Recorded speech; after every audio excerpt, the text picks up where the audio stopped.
in crunch time, we rush like fourth down. I be taking wins, we don't mess with laws. I be taking wins, we don't mess with laws. I be taking wins, we don't mess with laws. I be taking wins, we don't mess with laws. We been on that paper chasing all that fashion. We been on that paper chasing what you ration. Been in the grind now, we ready for prime time, ready for shine now, we ready to get smile. On the rise, all eyes up on us now. Blast off spaceships till the touchdown.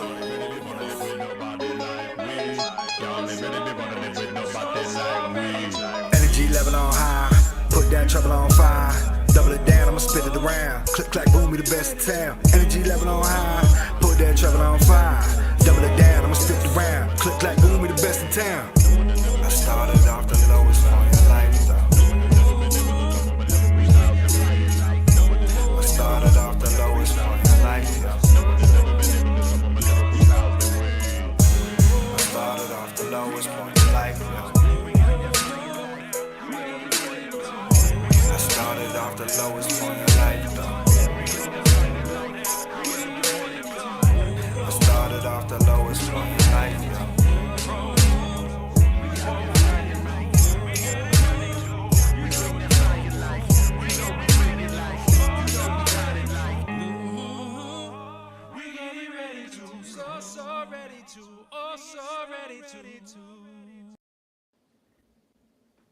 We ready to blow? What up, Fly? Yo. Yeah, man, I was humming that too. I was like, whoa. And you know what's funny is that people sometimes will say don't sing that, but you know, I sang that, so I can sing that. You know what I mean? Exactly, that was me doing the oh. Exactly. I'm taking some credit right there. Exactly. Taking some credit. You deserve it. For those subpar vocals. So someone had to take some credit for it. You know what I mean? You know what part of that I really like though? Is I started at the lowest point in life, yo. That's always in my head. The part quote saying, I started at the lowest point in life. According to the Fair Credit Reporting Act, you got a right to do that, bro. That's right. I didn't know it was according to the Fair Credit Reporting Act. It's good to know. Speaking of Quo, if you're watching right now, I hung up on dude. My phone died, yeah, that was my bad. So I haven't been able to text you back or anything. So sorry about that. But anyways, I hate when that happens. Right, you on the phone and your phone dies. And the funniest part was he was talking about his phone charger, and he's talking about how his phone always dies and he has to have the thing on full because there's something screwed up in his car. And I'm like, it somehow transferred into my phone and my phone is dead. So. It's snap. What is good, bro? What is the word? Man, bro. Man, work has improved. I won't say tremendously, but incrementally, work has improved. That's quality. Yeah. And just in case you didn't know who we are, Pro and Fly. That's it. We're making strides, man. Definitely in the right direction, man. Made some drastic changes. So in the process of now implementing those changes, and so that's only going to further improve my quality of life, man, and my impact at work. That is amazing. Speaking of work, shout out to Dr. Sandra Jowers Barber. Shout out. Co-worker, shout colleague. Out to the doc.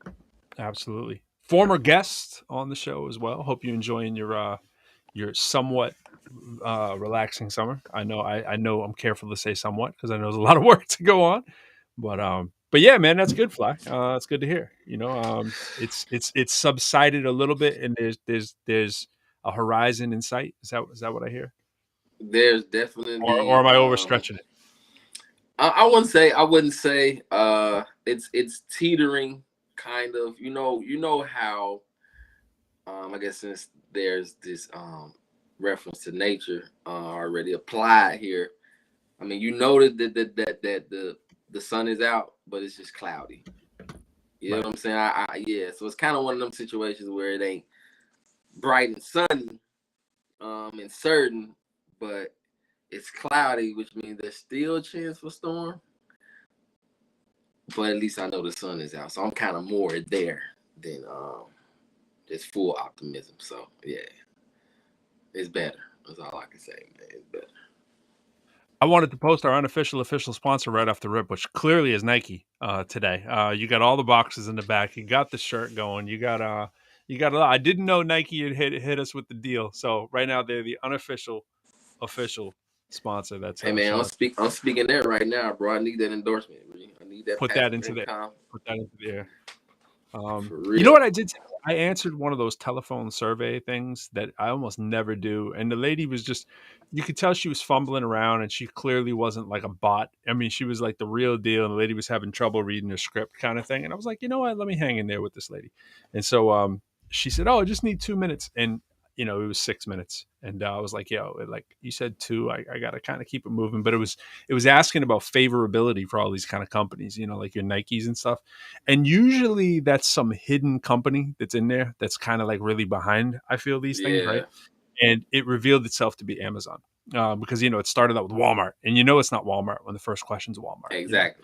You know? So when Walmart, blah, blah, and it kept coming back to Amazon all the time. And it was like, what's your favorability with Amazon? I'm like, are they a sponsor? You're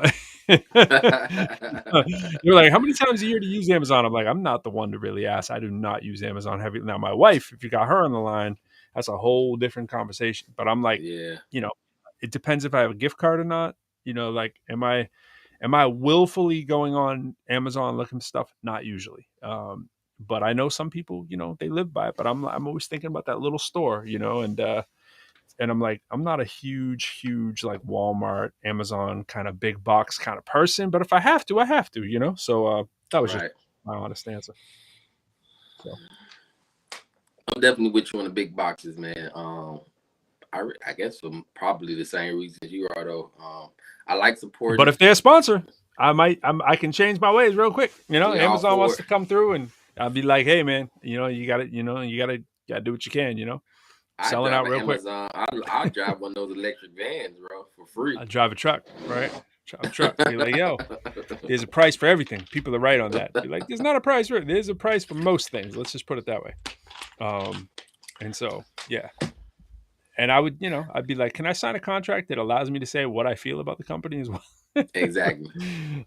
It's not, I don't know. I'm not informed enough to know about, you know, the Amazons and Walmarts. I mean, what I know, I mean, I had Walmart when I was in business school. Walmart was the topic of every single case study there was. It was like Walmart, everything. You know what I mean? And it's like, so I know from that, and I know, you know, some of the criticisms, and I know some of these companies try to improve or whatever. But at the end of the day, you talk about Walmart, you talk about Amazon, right? You talk about that's 3 of the top 20 richest people every year are Walmart and Amazon, right? Walmart, the heirs or heiresses of Walmart. It's 5 of them, right? They're all worth like multiple billions of dollars. Yeah, it's like the top 2 young ladies. They're like 20. It's like 20 billion a pop or something like that. You know, it's like for like 2 of them in a row. And yeah, out of like the many, and you know, and then of course we all know about Bezos, and it's like if you were going to design someone to look like the evil billionaire, it would be Bezos, right? Doesn't he look like the evil billionaire villain of a like movie? The Eggman, bro. Absolutely. I saw the new Jurassic Park, and when I was traveling, of course, because that's what I do, go to the movies when I travel. Always waste your 2 hours in a city that you haven't been to in quite some time, or ever, by going to the movies when you get there. That's what I say. It's really culturally relevant, but it's for my relaxation. But I saw Jurassic Park when I was in Columbus. What did you think about Jurassic Park? I mean, I'm a Jurassic Park fan in general. I mean, I've been with it since the outset, and you know, it's had its bumps and bruises. It was what I wanted it to be, but I was saying before, it's a little bit more family. Like the dinosaurs are a little more friendly. They're not as like kill you and spit you out as they once were. I mean, that still happens, but it's like the raptors have gotten kind of nice, like friendly. They were the best part of the original Jurassic Park, and then they end up being like it's almost like they're like the family dog. Like, yeah, right. It's like the family almost dog. Like this animated part. It's like Fred Flintstone. Exactly. Like, how did the raptors, Dino, the fiercest, the most fiercest dinosaur from what I can remember from my childhood on Jurassic Park, become the friendliest dinosaur? Right. Absolutely. That was crazy. Yeah, it was crazy. It was, like I said, it was a good family oriented. My family and I, we were out of town last week. And, I know you were. How was it? Yeah, it was very things? relaxing, man. You know what, man? I actually almost wrote an album in that time Wow. frame between then and now, bro. That's how like Were you like much I straight needed it. camping or what like what were you doing? I mean, you were No, telling me we how were. I picturesque mean, it is out there. yeah, because we went initially. You know, my eldest son, he played soccer when he was younger, and we ended up going for a tournament. They had like Burns Park and the area out there. It's just, it's it's big, and the Arkansas River kind of runs like in the heart of everything. Kind of splits Little Rock and North Little Rock. You clearly mean Uh, Arkansas. Arkansas, and That's how so us they, uneducated folks say it. I know, right? And when you go, it's because of that. Of course, it's the name Little Rock, the geographics of it, and it's like it's kind of like mountains everywhere and it's hills, and it's just naturally beautiful, man. And then the water and the springs and all that kind of stuff, and it's relaxing, man. It's not busy. It's not somewhere you go. I guess if you into like a lot of tourist kind of things, but it's enough for my family kind of go and just kind of get away, and that's what I like it for, man. It's just quiet, and there's enough stuff to do there, to keep the kids occupied. We didn't get to do anything nature related. Usually when we do, that's because we usually go in the spring. It was too hot this time. In the summer, Right. yeah, we usually do something nature related, walk the trails and go to the skate park and all that kind of stuff. We usually kind of do that. But it was cool, man. It was for me, man. It was sleeping in late, bro. 10, 11 o'clock. Wow. And yeah, it was Unheard a lot of. of that. Unheard of when you got a family of 70. I still got up at 7 and 8, bro, and made sure everybody got up and went and ate breakfast. But I did that, man, so I wouldn't have to, so I can get back in bed and sleep. You're a good man. You were. Let me read. I wanted to post Dr. Jaro's barber comment here. A lot of the smaller ones, just the hellos and all that kind of stuff, I usually don't post, but these ones I want to. I support small business. There were 2 in Petworth that sold sneakers, but it was hard for them to make it, and they closed. My 11-year-old grandson is all about Nike. I took him to NYC and bought him 2 pair. Thank goodness Foot Locker had a sale. Wow, it's 2 things there. One, my son, who Henry. He was speaking to me this morning. We drove by a tall building in here in Alexandria in the city, and he's like, "Daddy, I want to go to New York City." And it's because Mommy traveled to New York City last week for business, and so he's all about seeing. He's really into Twin Towers and seeing Ground Zero, which I've seen with you. Interesting enough, Dr. Charles Barber. And he's all about seeing that, and he's all about seeing Times Square, Manhattan, whatever, and yeah, he's definitely he's Marvel, Disney, and big time Star Wars. And so those things make their way into the movie. So that's what he knows. And he wants to see the Statue of Liberty, which, fun fact, I've never actually been to the Statue of Liberty. I've seen it, but I've never been up to it. And really had no desire, to be honest, even though like some of my family has come through there or whatever. It was just like, it's a statue. Like, I don't really, you know what I'm saying? Like I get it. I understand it. I feel like I can see that from afar, but maybe not. Yeah. People tell me.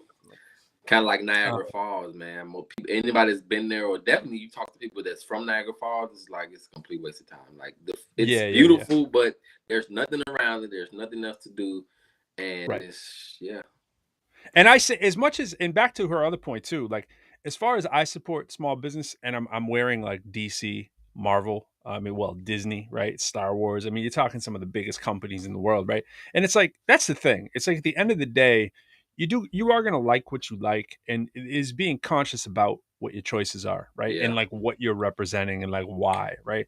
Like I can articulate why I support DC and Marvel, and to an extent Star Wars as well, because I'm very active in increasing STEM degree attainment for underrepresented populations, and I believe that those are pathways to get people interested.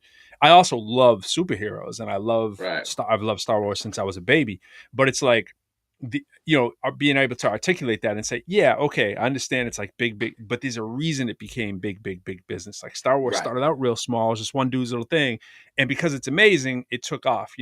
Comic books are about as innocent as you can start out with, in just terms of like, hey, I'm gonna like write a comic or whatever, and they catch on, and then they become part of that big company. But as far as the companies themselves, like your Amazons and your like we were talking about, like your Walgreens, your Walmarts, the Walmarts specifically, like even on the survey I was talking about, they were asking me all these questions, and at one point I said to the lady, I said, really, I'm not that informed. Like, I know there was a strike. I know that's probably what you're getting at. I know there was some union busting going on, some trying to drive down the wages, and I'm not generally cool with that kind of stuff. So I knew that's what they were kind of getting at. And I usually don't answer these, but I kind of wanted my son to hear it. And yeah, it's that question. It's like, do you want to shop at mom and pops, and do you support them? And like the idea is, yeah, but at this point, it's kind of like we have to almost like theorize about it because there's almost none left, and you, where I am, Alexandria, we have Old Town, and it's nothing but moms and pops. There's a few big box stores, whatever, Yeah. but not many. It's like the most picturesque kind of little place.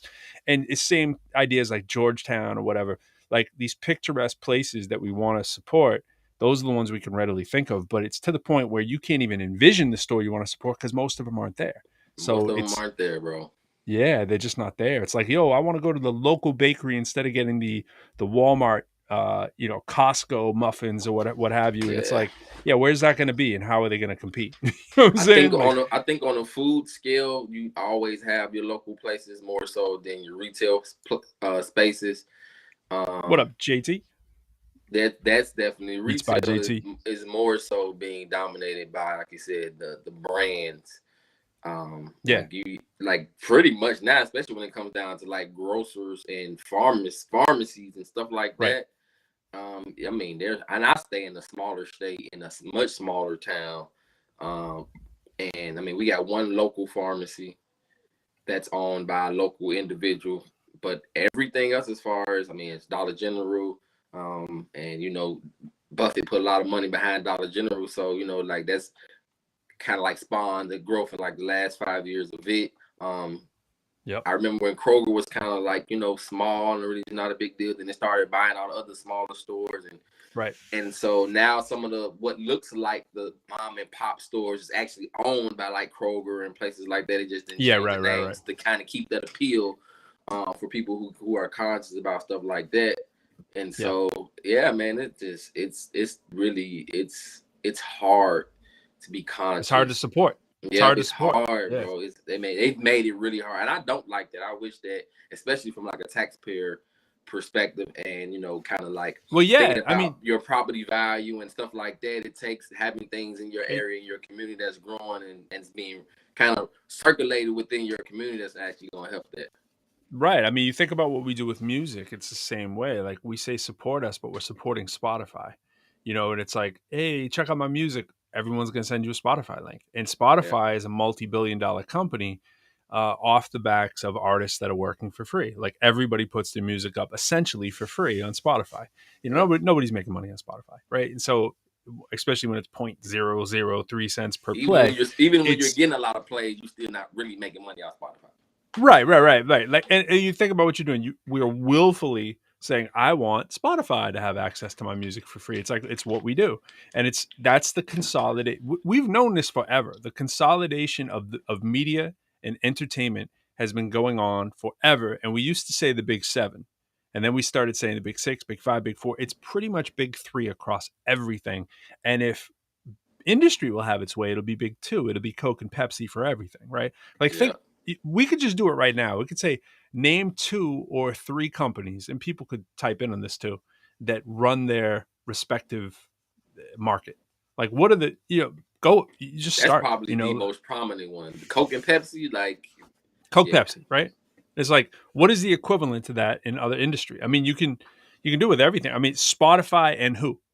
YouTube, right? Spotify, probably Apple Music, right? Yeah, there's a few, right? Yeah. And it's funny because if you look at when there's a few, they're always trying to make it 2. Like, you see like Google, YouTube, you know what I mean? It's like and it's like Instagram, Facebook. And if they could have their way, I mean, my son's so into Tesla, it's crazy. Like, he wakes up in the morning and watches Tesla documentaries. My youngest son's into Tesla. He's crazy about Tesla. Yeah, crazy, right? My son knows everything about Tesla, right? And I know by default, like, he thinks I know more about him than they do. And I have listened to a lot of Elon Musk talks or whatever. And even though I think he's cray, but I've listened to plenty of his talks, and my son will just be in the minutia of it. And he's really, really into it for the right reasons too. He's into it for the right reasons. And we're listening, and we heard about when Google almost this morning they were talking about it. It was like Google was this close to buying Tesla. And then Tesla's stock just kind of upticked, and Elon was like, we're good. Like, I'm going to stick out with it for a while. Yeah, It's because just I remember crazy. when Google was kind of I think that was around the time when Google was really heavily pushing the self-driving cars, and it was testing them in Cali and all that kind of stuff. Yeah, absolutely. Yeah, and Tesla And they're was still kind of behind on a the lot of bridge. that. Yep. It's funny, actually, in I want to say it's Jerusalem. No, I'm sorry, Israel. Israel is the leader of autonomous cars. That's like where the technology is from. Really? It's from, of all places, it's Israel, right? And there's a very big tech market there. They're the companies behind most of the innovation in that end. And so it's like, even you look at like Elon Musk, right? Is a dude who's brought 3 companies to over $1 billion. And a lot of people forget, like that's how I got my son into him. I was PayPal, like, PayPal, right? PayPal, right? SpaceX, right? So you like, bringing 3 companies to $1 billion valuations. That's insane, right? He's one of a handful of people that have done that. And he knew nothing about Tesla. He's just like on a whim kind of guy. Like he didn't found Tesla. He was just brought in to be a CEO, because he already had success. And little by little, he was brought in to be a partner, and then little by little, he became CEO, and all of a sudden, it's up and running, right? And it's like, you think of these big companies, like you try to identify with them. You're like, hey, I got some money.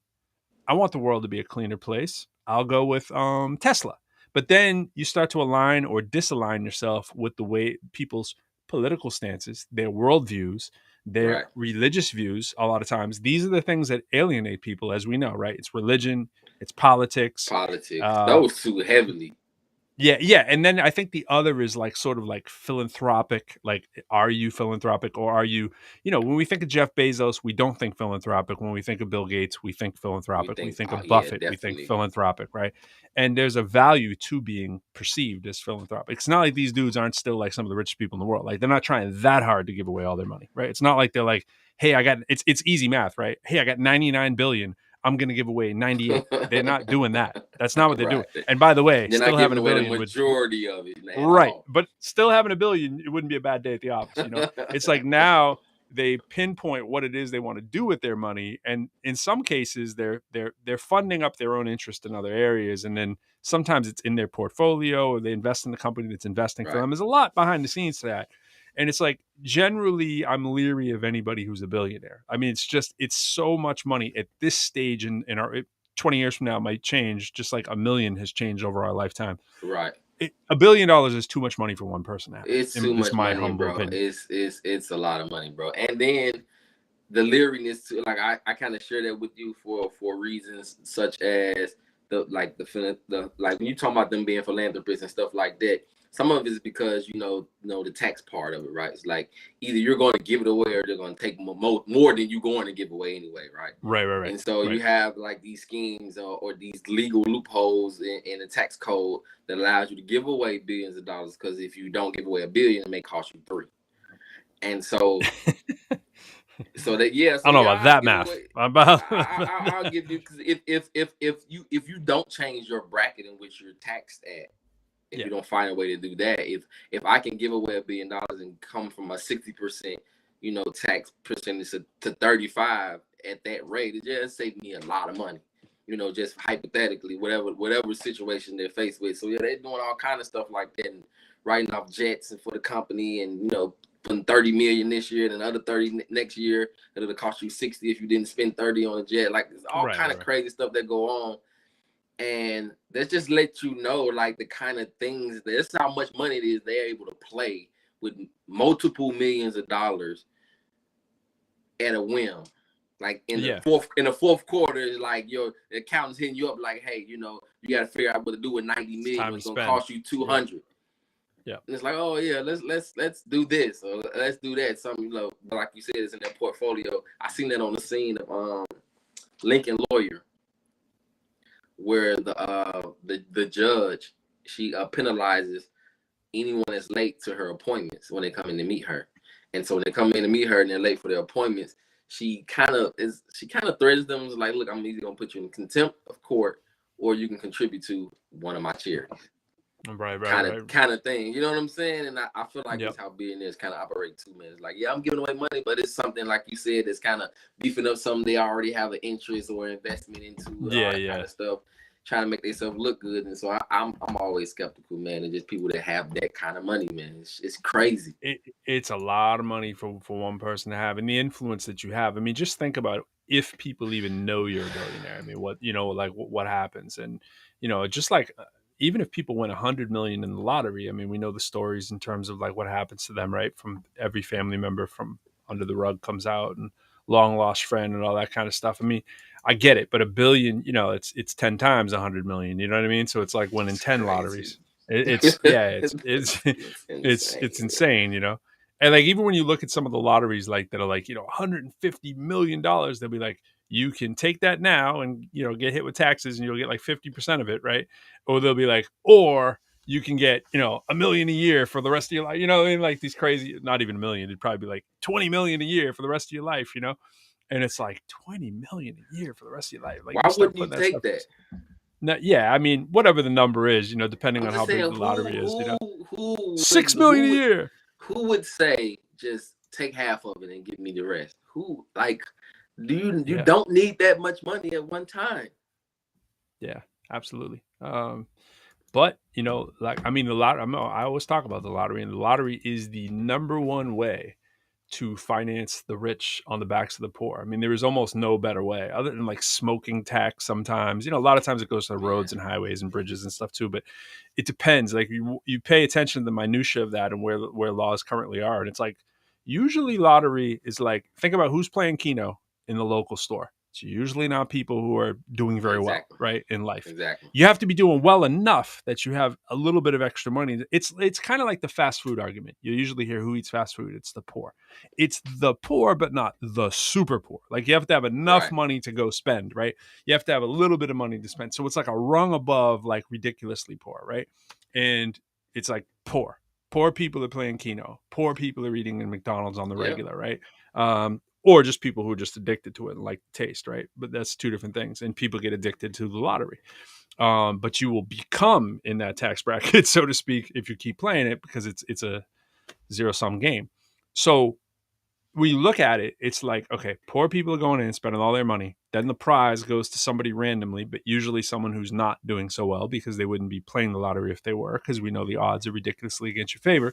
Exactly. And then that money comes out of your tax area, wherever your property tax is, and goes usually to fund people who are loud, squeaky wheels, right? And those squeaky wheels who are calling their senator, calling their local governor, calling their local representative. It'll go to that community to fix the potholes and to fix the screwed up whatever is going on in the neighborhood. And now you just took that money out of your community. But not like people are thinking that, like, or even have the privilege to even be thinking about that stuff. I get it. You're in dire circumstances. It's like, yo, I feel like I got this $40. Maybe I can win, a few thousand or something. I get it.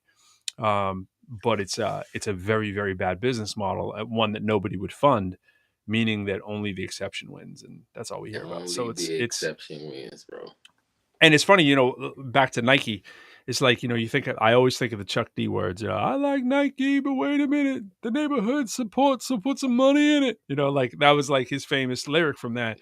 And it's, shut him down, shut him down. And he's like, basically, hey, he went on a campaign. He was like, Nike needs to be making community centers in every community. They need to be building basketball courts. They need to be donating to, they basically need to be doing what LeBron James start to understand he needs to do and has done very well, mind you.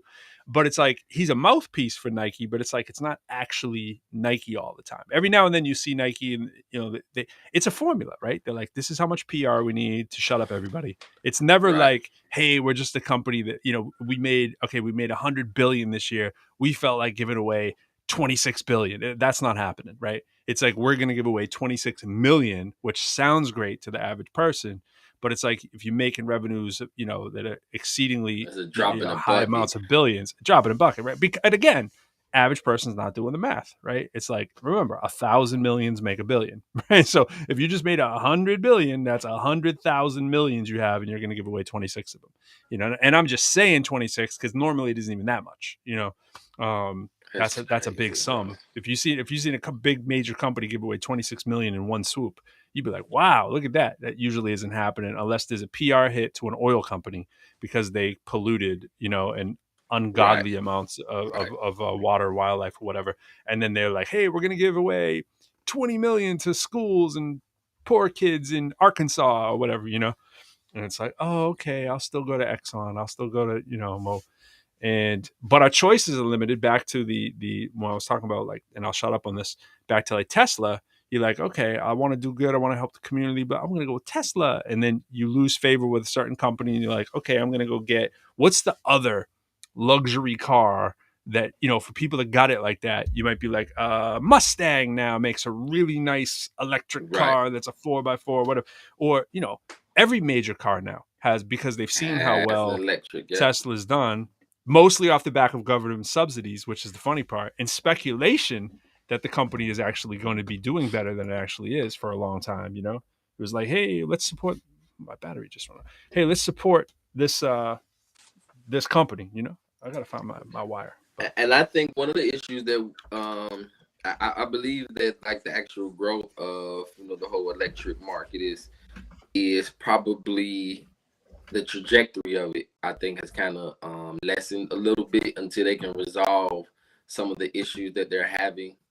Of course, the number one enemy to electric cars is the oil industry, and because pretty much our entire country, our entire world is run by oil, as far as like what makes everything really go. It's in all of our vehicles, and so, you know, you got this little electric model, but the problem comes in is that because oil runs the world, most of our infrastructure is designed to support that, and our infrastructure isn't really designed to support 2, 3, 4, 5, 6 million electric vehicles in 3 or 4 different states. And, you know, you got these many people in it, and, you know, they're kind of like an initiative to do that. But if I wanted to drive my Tesla to Chicago, I almost can't. And then the other issue gonna you mean in one trip. In one trip, right? In one trip. If you don't want a 12-hour drive to turn into a 3-day trip, like, you're not driving your electric car, right? I hear that argument, but the thing is, like, Tesla could go about 500 miles on one charge, right? And, you know, that number's, it's gone up and up and up. It used to be like 180, 200, 300. They got cars that go 500 miles on a charge, right? And it's like, I'll tell you how many times I drive 500 miles without getting gas, or without taking a 2-hour break. It's like never.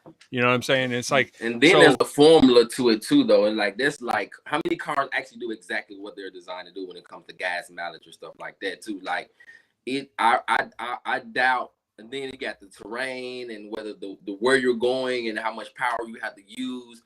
You know, that battery is designed to, at its peak and its best ability ever being tested, it'll do 500 miles. Yeah, I mean, some of their new, I mean, first of all, Tesla went out and bought, Tesla was like, you know what? We need a whole lithium battery company. They went out and bought their own, and they started manufacturing their own. And so it's like, they've kind of figured it out for them. They're like, hey, we're going to make batteries. We're going to buy batteries. We're going to invest in batteries. And so they're like way ahead of the curve in terms of like most companies, because to your point, most companies are messing around with 250 miles, 300 miles on one charge. But the thing is like, I don't think the average person who's thinking of buying a car is, I don't know if that's their big hang up. I think there's a market of people who generally are like conscious of the fact that, conscious isn't the right word, would be willing to drive an electric car. And when you start hearing the facts, right? Like, a Tesla blows the doors off of Lamborghinis and Ferraris in terms of speed, right? Like, almost every Ferrari, every Lamborghini, Tesla's either within a tenth of a second or is faster than the car, right? So people don't have that vision yet. They think, oh, it's like a soft thing. Like, first of all, these cars are sports cars. They make no sound, and they can drive you, and they're basically wired to drive you while you're sleeping. And it's like, they're gonna be the thing that's here for a while. They're not going anywhere. And it's like, oil is definitely a thing of the past. We see with the prices how hijacked we can be to oil prices just because of the slightest ripple in a global market. It's just, now it's ridiculous. And so you put pressure on your company to say, your home country to say, oh, we need more reserves. We need to be drilling more. We need to be doing all the things we don't want to be doing so that we can regulate this artificially, as opposed and being handcuffed to sort of the oil barons of the world, or whatever word you want to use for them. And it's like the the sentiment, I think, is what I'm trying to say, of most people are they're either yay or nay with electric cars. There's a middle ground, and I think it's changing. People are like, Yeah. oh, that car's hot. I like that. Oh, that car. Because let's face it, most of the electric cars were very ugly when they came out. Yeah, And and Tesla they're came out, and they're expensive. ugly and expensive. And the Tesla came out, and it was hot. People are like, what is that car? That car's dope, Yeah. And then some of the, and then they sold like 300,000 of that middle car, whatever it is. I'm not super up on the The M. S Is that what it model, I was? think. S or S, M. yeah, the S model, the one that looks like a bullet, right? That Yeah. one, I mean, for like $35,000, they sold like 300,000 of those. That's billions of dollars, right, off of that car, billions of dollars. That's like, yo, man, that's a good day at the office. So it finally became profitable, but it's because people said that car looks cool. I've learned that it's actually like a sports car. It's super comfortable. Its safety is 5-star in every category, right? Um, it's when you get down to the physics of the car too, they rival like Bugattis, and like the stuff that they can actually do when it comes into ratios that you're measuring engines on and so forth, right? It's like the stuff that car can do is ridiculous, and now people catch wind and they're like, oh, that's a nice car. It's funny though, you look inside, it's so antiseptically clean with almost no variance. It's like it's for the iPod crowd. It is. Remember when the iPods came out and they're real sleek and everybody wanted to have Yep. one, right? And then it switched to the iPhone started looking that way. And it was like the iPod crowd, when that started, it was like, oh, I got to have one of those because it looks super smooth and sleek. That's exactly what a Tesla is. No buttons, Yes. none of that stuff. You know what I mean? It Yep. was basically like the iPhone, one button and you do the whole thing. Do the And whole thing, bro. or now So no button, right? how do you feel about just our infrastructure supporting like there are certain places like this, like Texas, and Tesla's relocated home office to Texas. When the wind blows, the grid is like gone. They have storms and the electricity. Can you imagine? Do you think our country can hold millions of people hooking up at night? Because you have to buy special adapters and all that stuff to charge your car at home. Mm-hmm. Millions of people hooking up their Teslas or whatever. Like now, like you said, every major brand has one, all at the same time.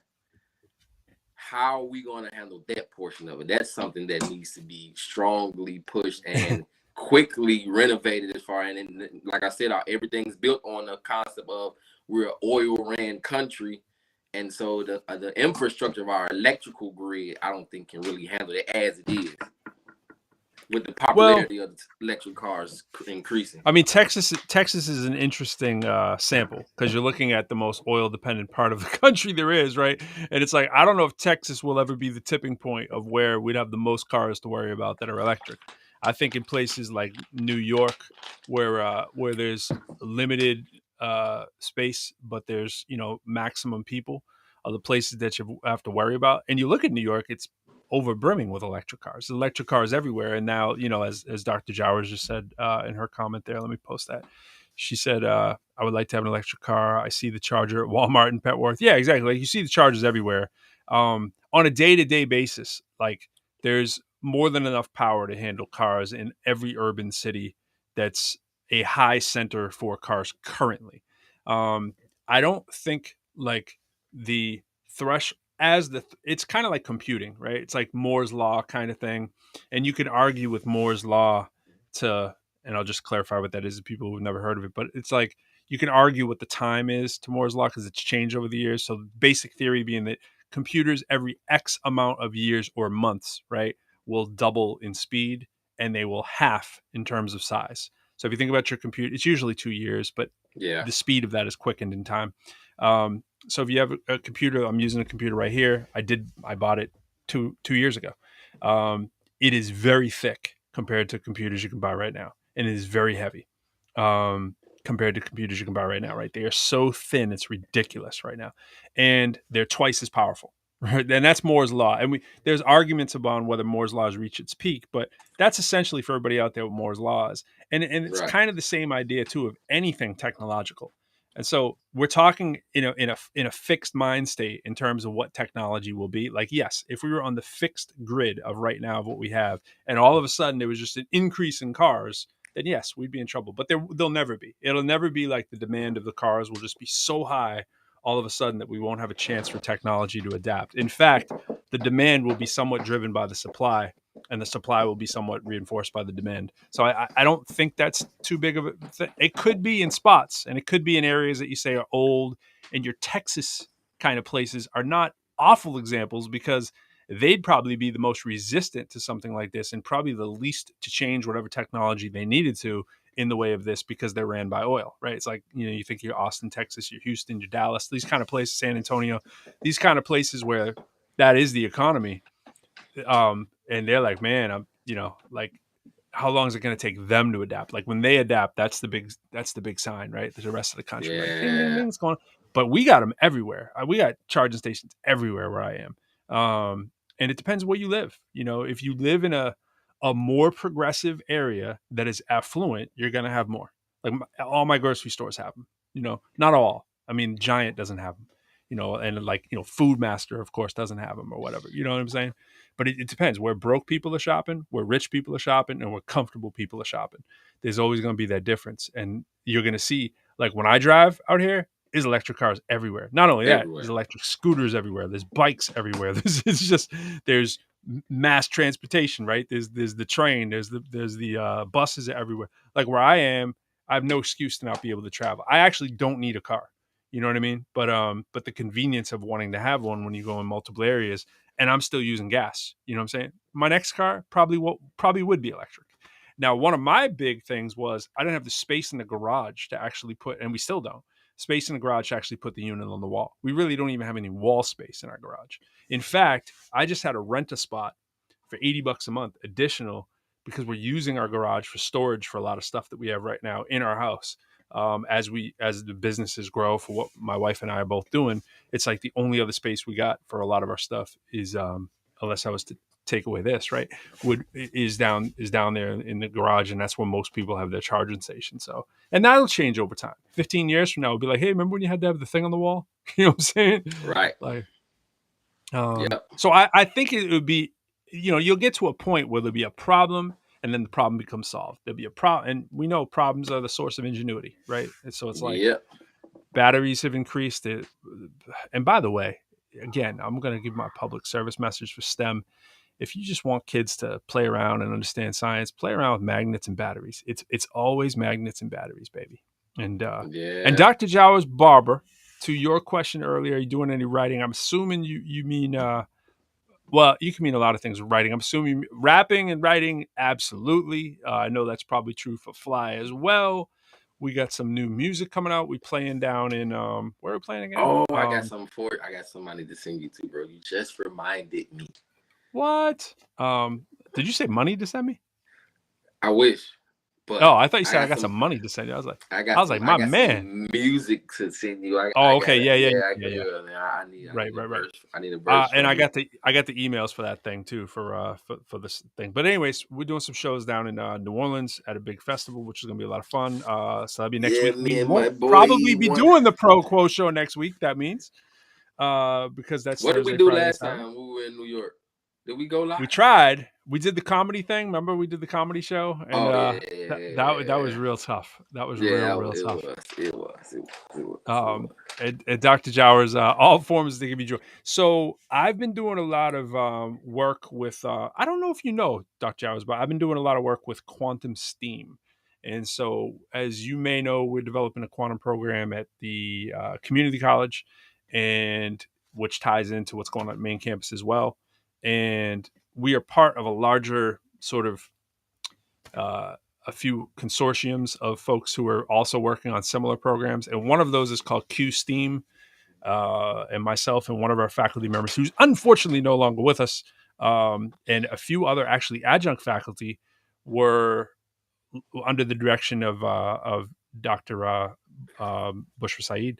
We were working on developing our own, but the Q STEAM thing had come saying, hey, you guys have a program. They basically kind of recruited for people to work for this national push. And myself and one of our other adjuncts was doing it as well, but he's no longer with us.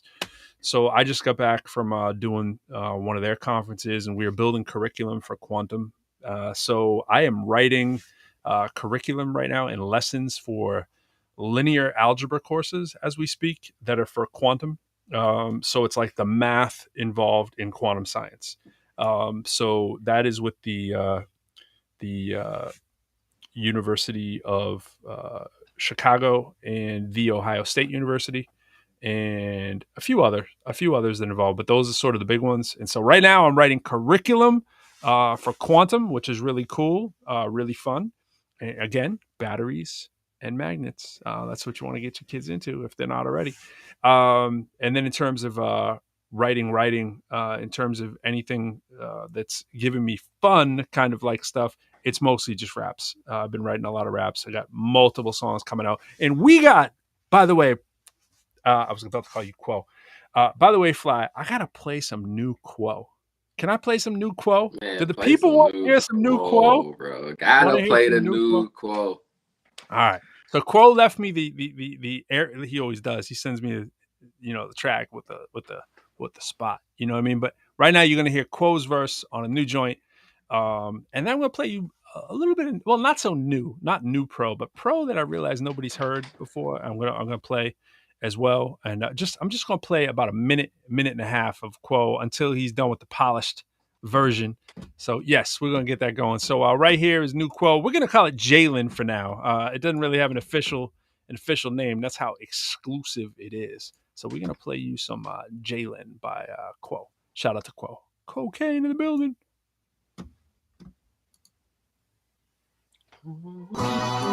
Jaden, we crazy for this right here. Paint a portrait that was painted by the mailman. I get it to you, snow, ice, sleet, and hail, man. Pay your bills, check your feels, find a sale, man. Swish you in cigar smoke, chopper with the bar folk. Same situation, except I pay my card notes. I forgot what you saying, that's a subpar post. My web's off the internet, I'm throwing you a ghost. Shrooms looking Emotep, I'm looking at the gross. Why you shit, homie? Did you overdose from a cocaine sniffing?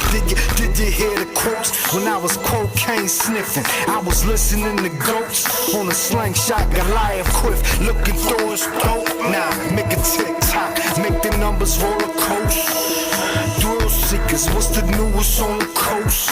Fuck the pill bleachers, we got Nikes in the coast. Babies in their floats, so I'm raising us a toast. Yeah. All right.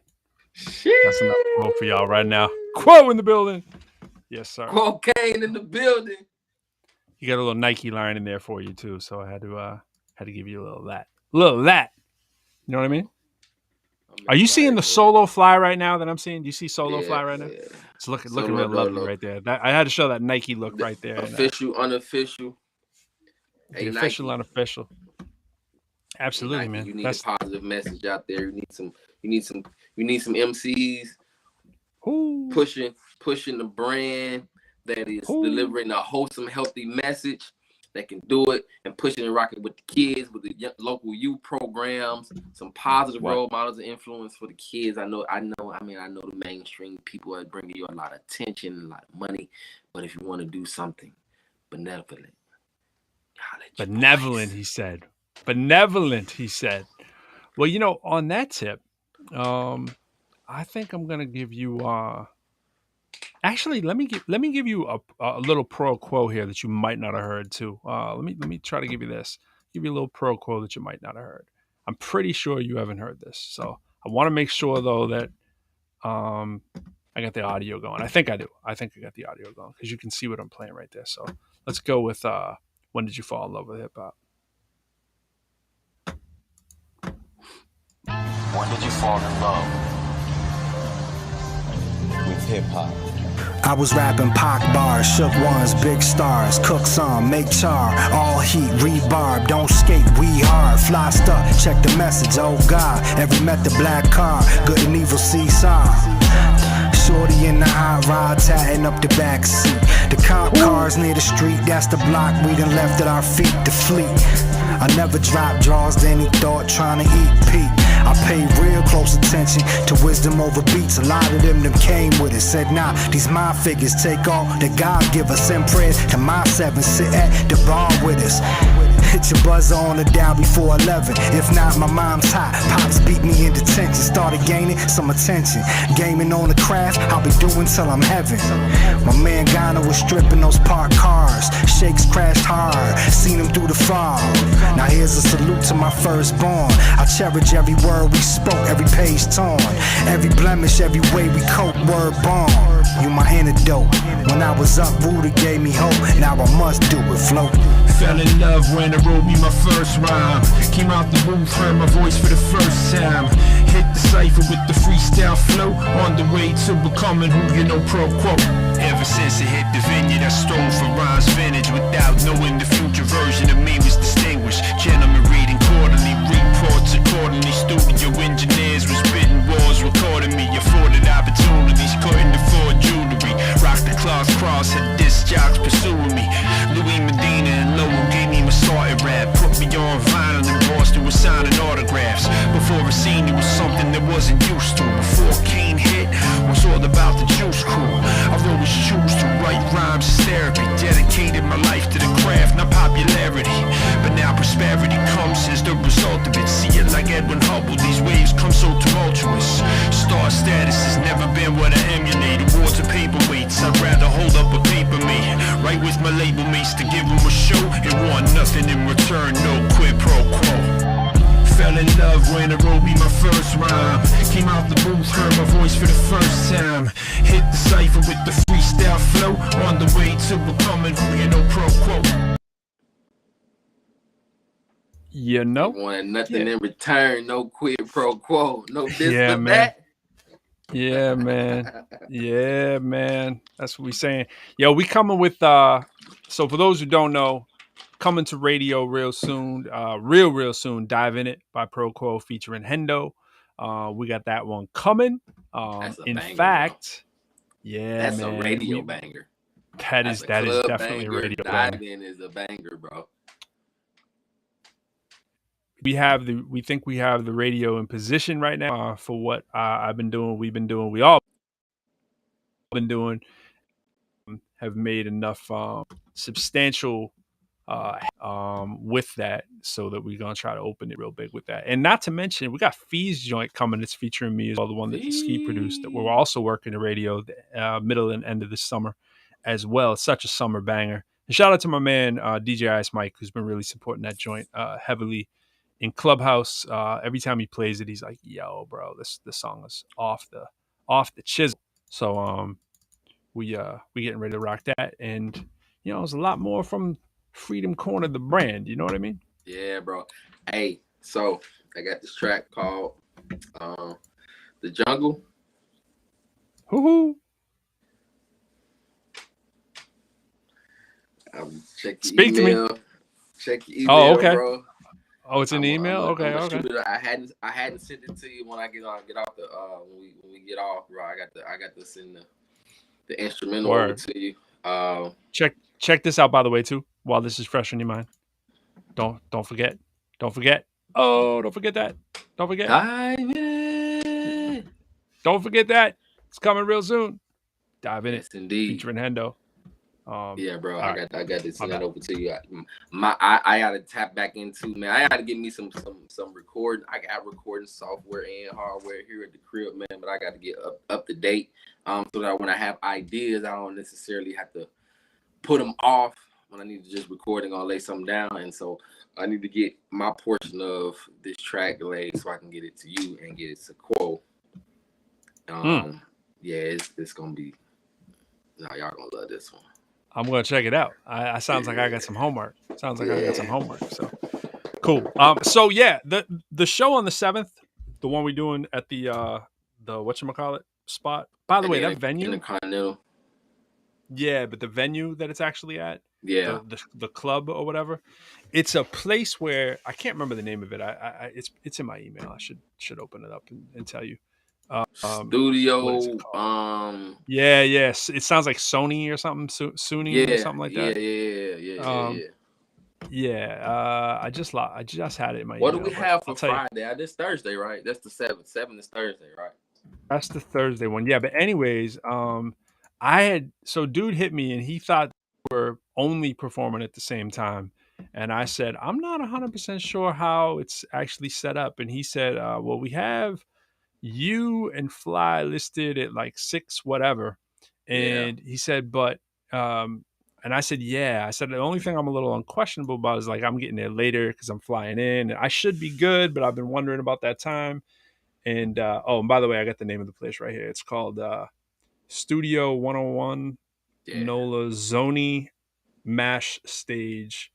It's like a 500 seater kind of place. It was like a converted theater slash, check this out, hubcap manufacturer that was next to it, and they opened it all up. It sounds like a really dope venue. But Yeah, that does sound dope, bro. I'm excited, man. I'm excited, yeah, man. But I did get to chat with him a little bit, man, about the split in the later time too. So that's gonna work out, bro. You yeah, ain't got to really push it.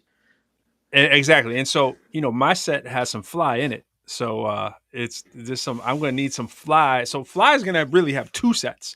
And I'm down to be your hype man if you need one. Man, But please. the as long as I'm there, you know what I mean. But I should be there. I already But I told told him him. to, I said have with two all the mics. delays right now.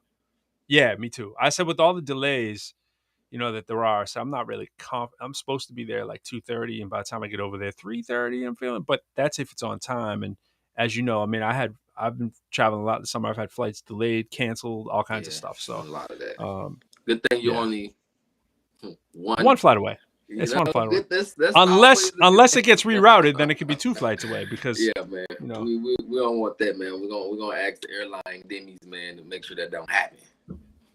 Yes. There is a question from Dr. Giles Barber here. It says, "Did you both find that the pandemic provided opportunities for more or different raps?"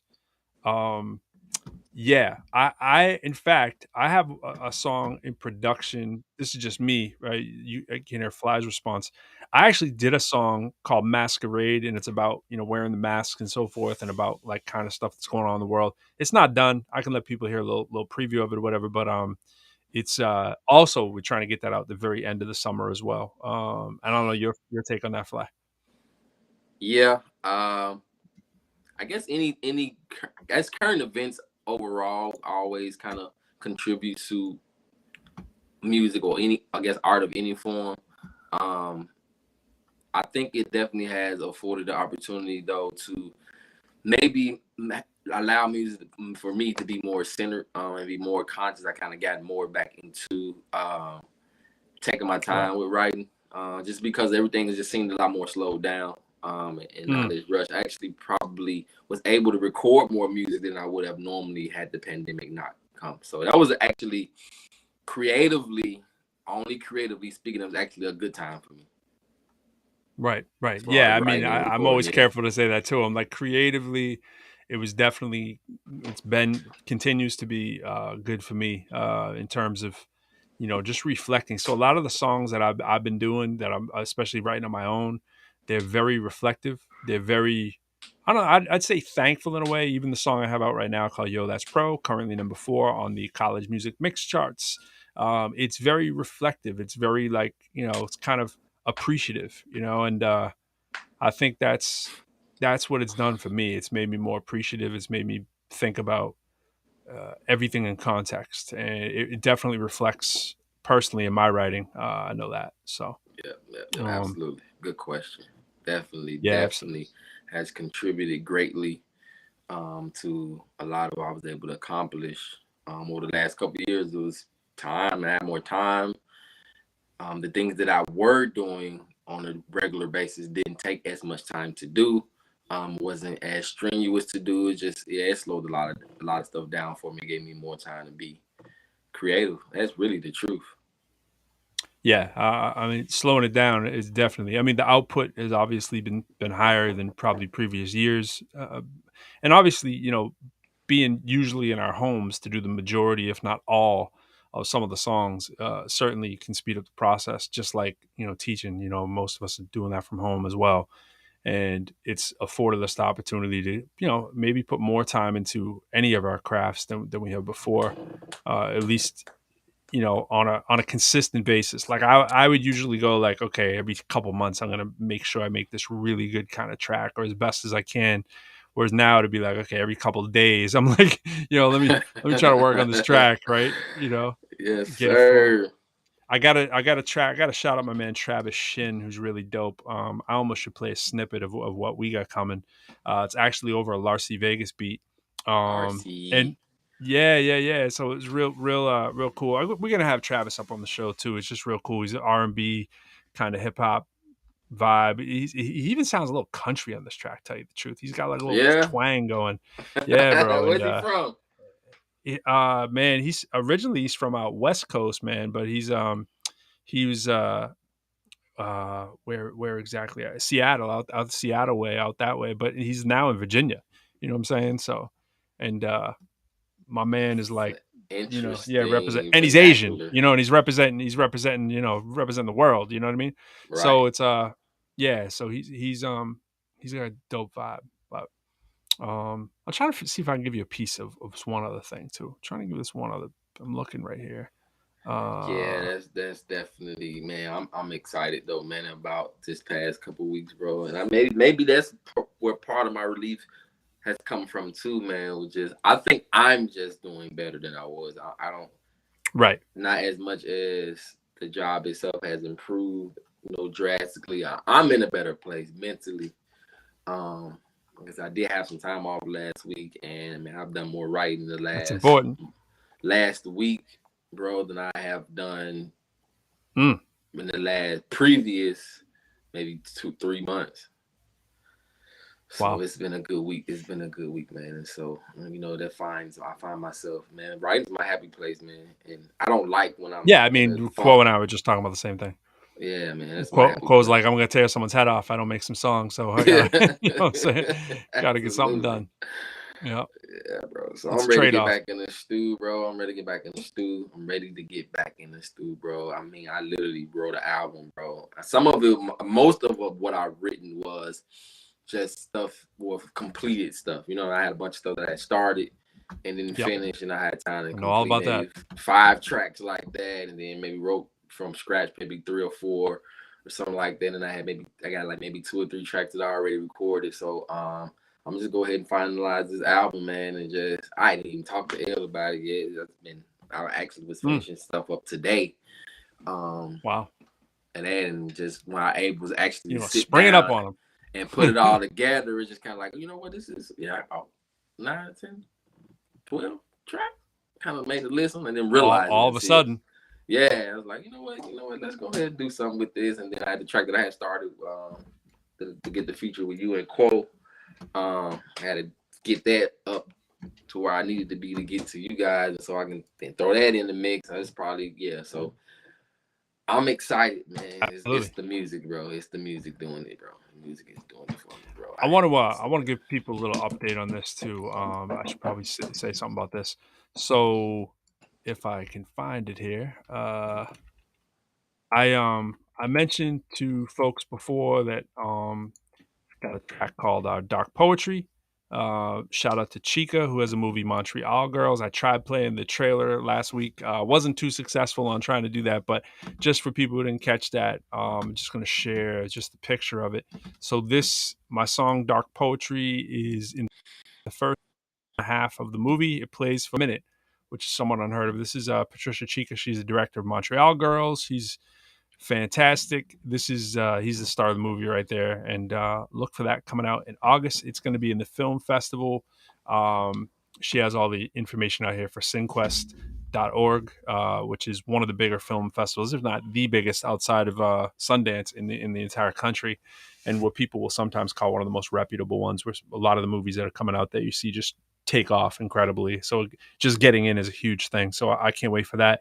Gonna try to make that as well. That's in August out in California, so I'm trying to be there for the red carpet premiere and at Cinquest. So that should be really cool. Definitely And trying to get that, for that.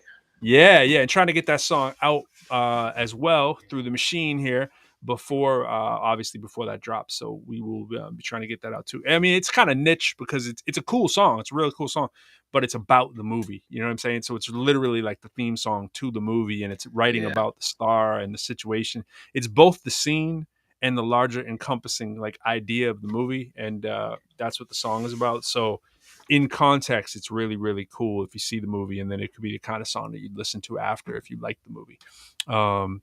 Where it's not exactly a song that I would, I wouldn't have wrote those lyrics if it wasn't for watching the movie kind of thing, Right. But it's his life very much parallels my own in some ways because he's a student going for his doctorate, a medical doctorate, and against his parents' wishes, he decides that he's just gonna, live this Montreal life. He's a Middle Eastern kid. He comes over to the United States, lives with an uncle kind of thing, and then gets taken away in the party life and start becoming cool or whatever. And now he starts becoming a big spoken word poet on the scene, and decides to, I don't want to, tell the whole thing, but he decides to take it to a different level with the spoken word kind of stuff. And so you follow in his journey. And so obviously that one rang true to my life. A lot of it with having that dual path kind of thing going on. So Why do I feel like very I've cool. seen the whole movie when I know I haven't seen the entire movie? Yeah. I mean, it's not out there yet, but that's what it's about. My man Matt Burke. Shout out to my man Matt Burke writing. I love the podcast. I love the podcast, bro. No quid pro quo. Damn fire, killing it, brother. Always miss the podcast. Blah blah blah. And thanks for the shout out too. He wrote, "Brother, I'm thumping Siege's new record." My man Siege, I did a feature on his record. Wow, your bars of fire. I keep hearing new parts every time I hear it. Yeah, and likewise Siege and the other guests he had on there. He did a release party. I wish I could have been there again, as you know, Matt, for the Cape Cod, where you guys had me down as a headliner for the last one. It was really dope, and I wish I could have been down for this one, but obviously I was not able to make that for his premiere for his new album. So looking forward to more good things from Siege. We've had Siege on the show as well. Siege was we had him on when we were talking about COVID. He was working all up in the middle of the storm. Yeah, he's a real good dude, and really one of the more likable people you ever come across in the entertainment industry. He's a very real, thorough dude. Anti-jerky boys, man. Yes. And that was a comma. He's a real thorough dude. Yeah. Let me give you this one little piece here. We got to talk a little NBA before we get out of here. So we got to talk some. It's a lot. My Celtics are making moves, baby. I see. Did you know what? Did you see that? Yeah. All right, let's just talk about them right now. Talking about that specifically, though. Yes. And we're both wondering how they would make that happen. And I think they masterfully done that without really losing anything. I think what I'm going to do is I'm going to find the clip of us talking about that. And I thought I posted it on Facebook and I didn't.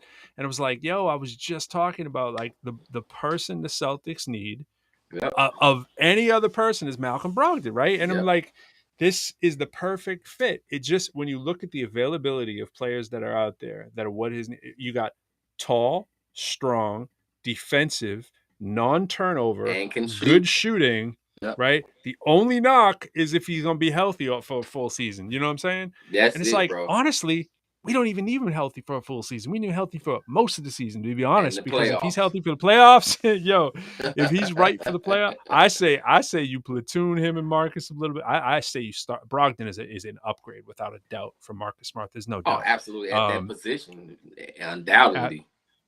Yeah. I mean, he shoots like a 2 guard, dribbles like a point guard. I mean, he's not flashy. He's never been a flashy player.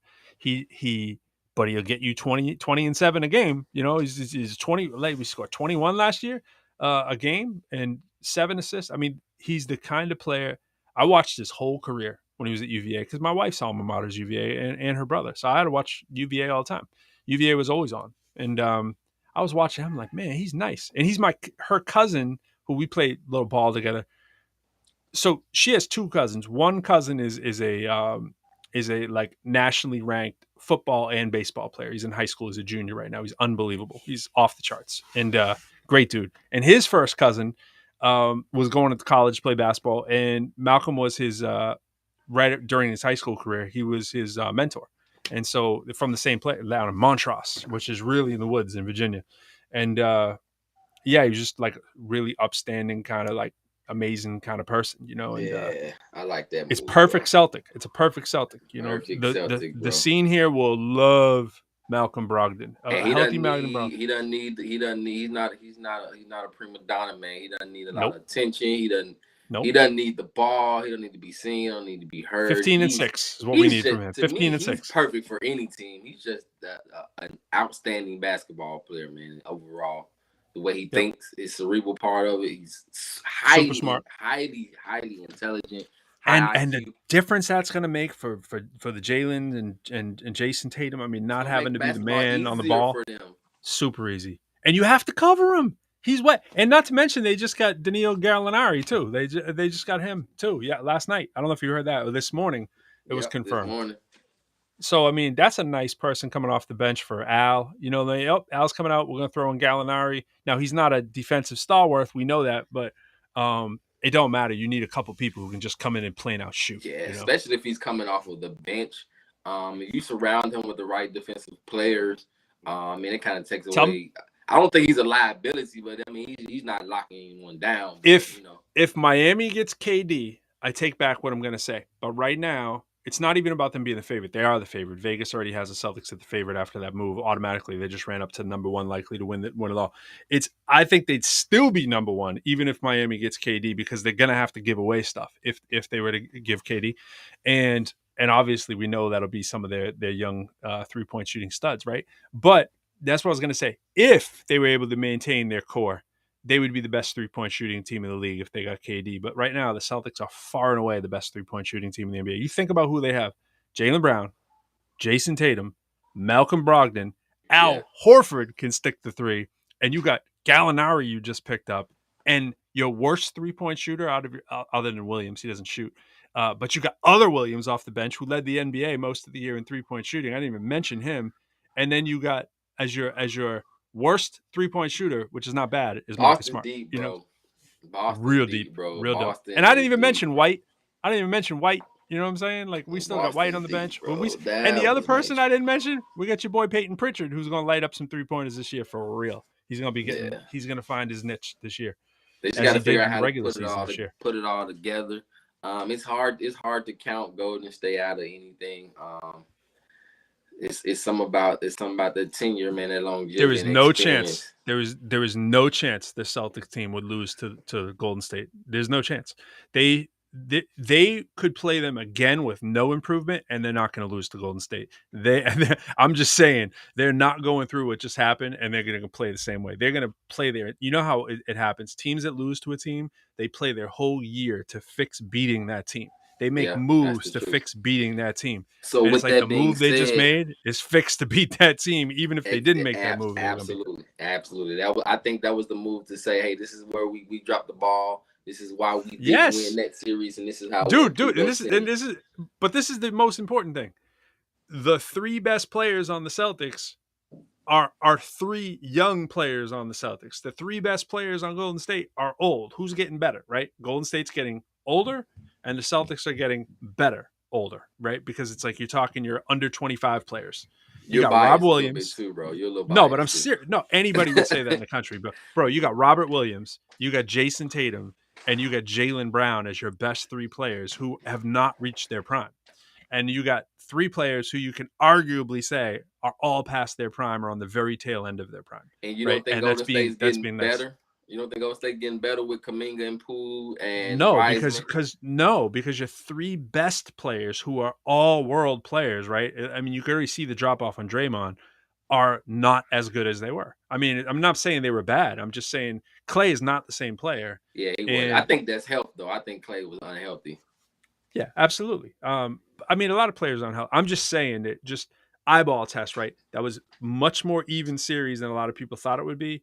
And it's relatively close. And if the Celtics didn't hand those games away by dribbling balls off their feet, and which they were doing in the last series to a bit too, and if they weren't fatigued, I would say that is probably a 7-game series, and Golden State probably wins. You're just being honest, right? 7-game series, Golden State probably wins. The game's at home. If they weren't dribbling balls off with a chance for the Celtics to win. Now you got the 3 best players on your team are all a year more experience, which they need, and 3 players on Golden State who are all the best are getting older. I say the Celtics win next year because they're gearing themselves not to lose that. And now you just picked up Malcolm Brogdon. Are you kidding me? As long as there's no unforeseen injuries, which is a huge if, Yeah, Celtics are far and away the better team with Malcolm Brogdon.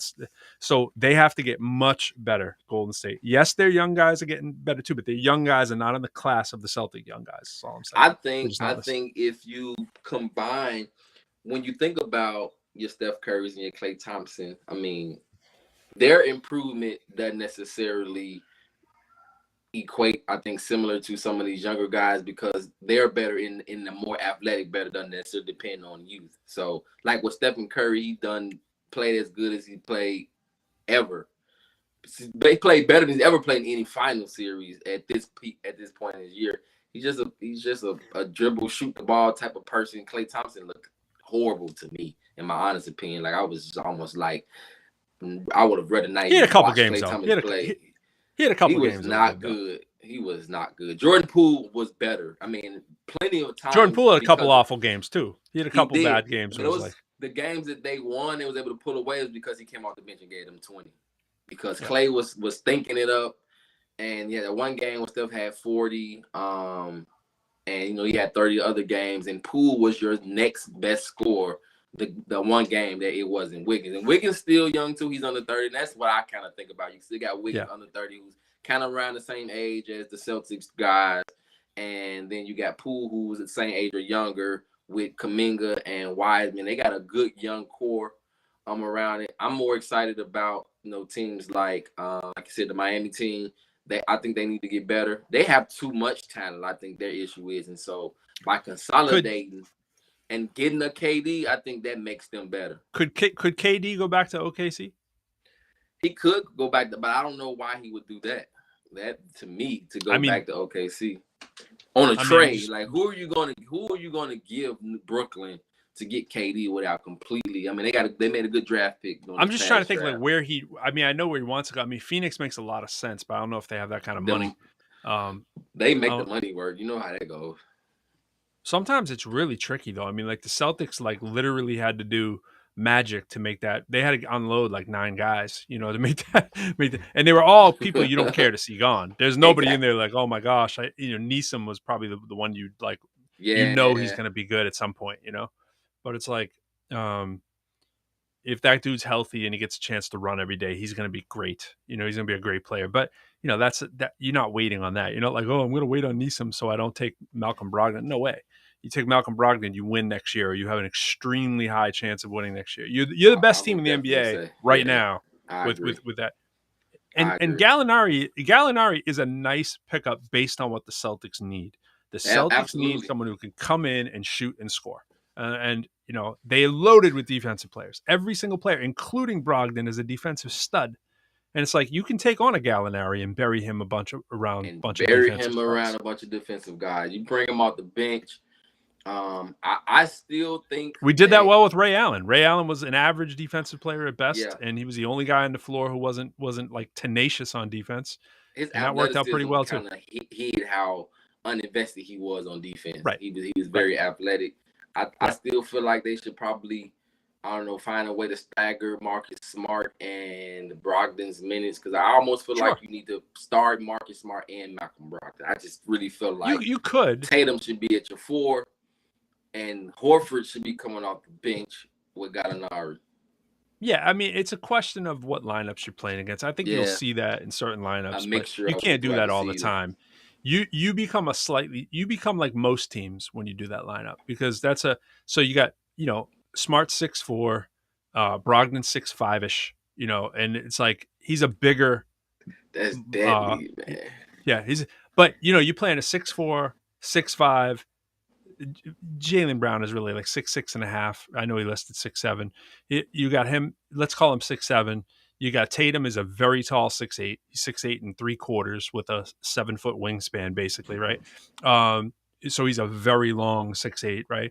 And then you got, if you're talking about Horford on the bench, then you got Robert Williams, who, by the way, is only 6'8". Robert Williams is a incredibly long 6'8" too, with incredibly long arms. You may get him a 6'9", which is on by. You watch him walk by Tatum, it's like Tatum and him are the same height. And so that's your team. That's most NBA teams right now. 6'8", Yes. 6'8", 6'5", 6'6", 6'7". That's it. No one's super small, but no one's super big. But all of a sudden, you put Horford in for Marcus Smart. Now you're a big team. You're a big NBA team. You put Gallinari in there for one of the guards. You're still a pretty big team. You can get away. That dude's 6'10". You're not like he's beating down the rebounds or anything, but 6'10" is 6'10". You know what I'm saying? So what would be the benefit of going bigger if you're Boston? Why would you go bigger?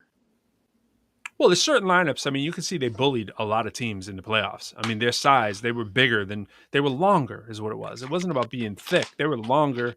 Every now and then they had a thick line. When you put Marcus Smart and you put Williams and Williams on the court at the same time, that's a lot of strength.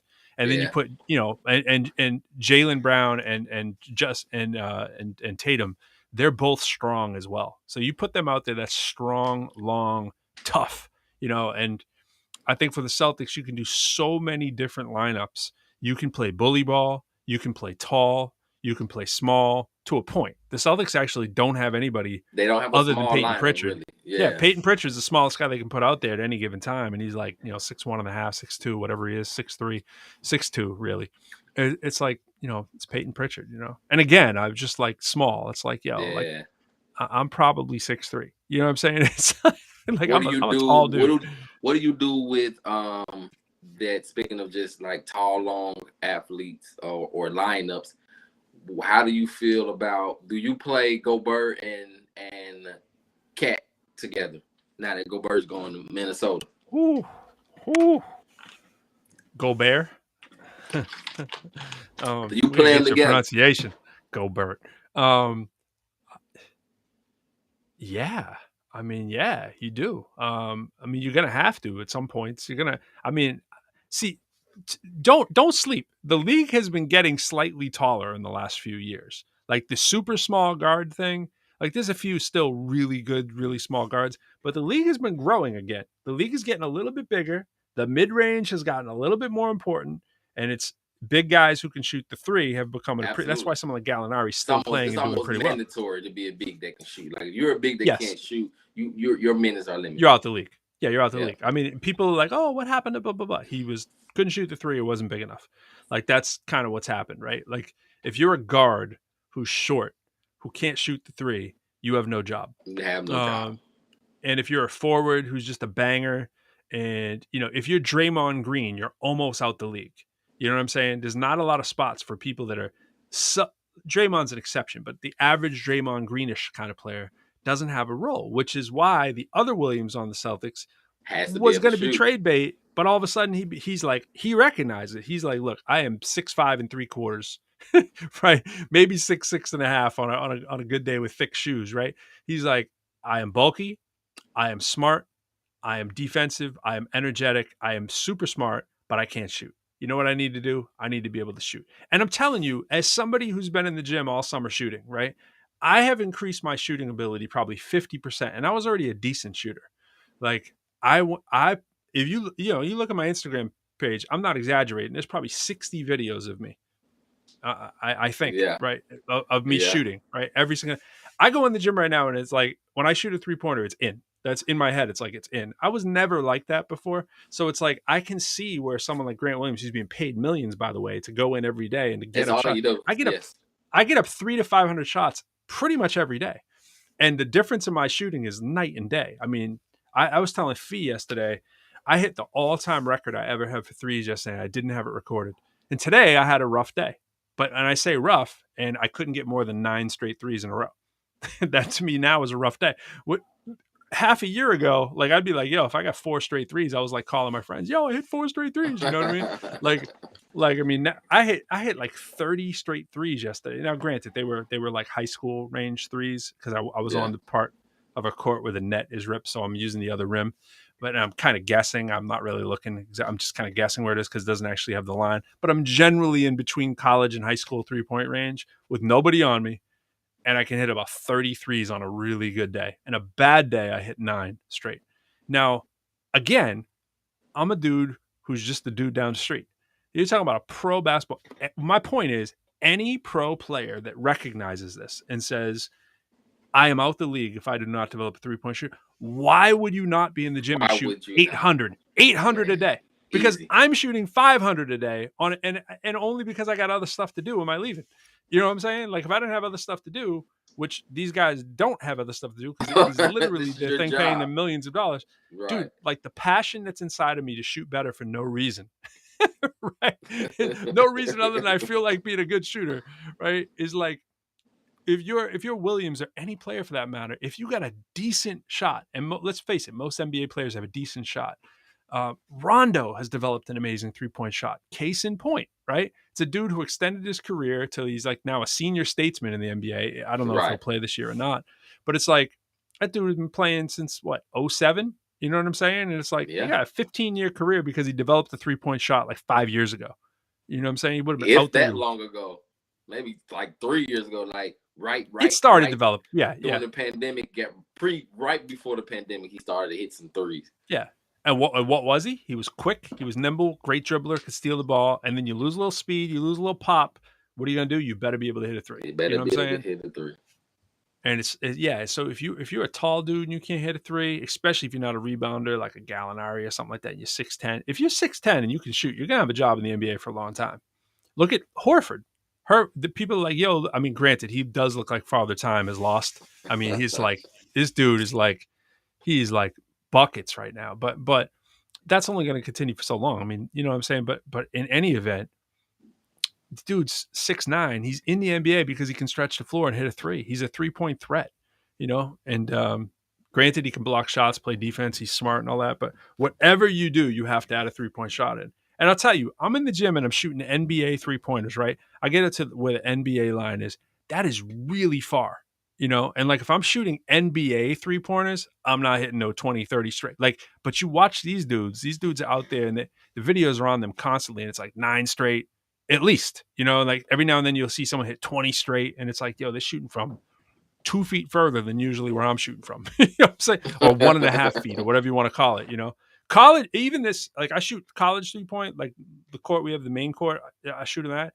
That's a long way away. A college 3-point. It's a big, that like 7 inches or whatever it is, that makes a pretty big difference. And then you throw it back like another 14 inches or whatever it is. I don't know the dimensions.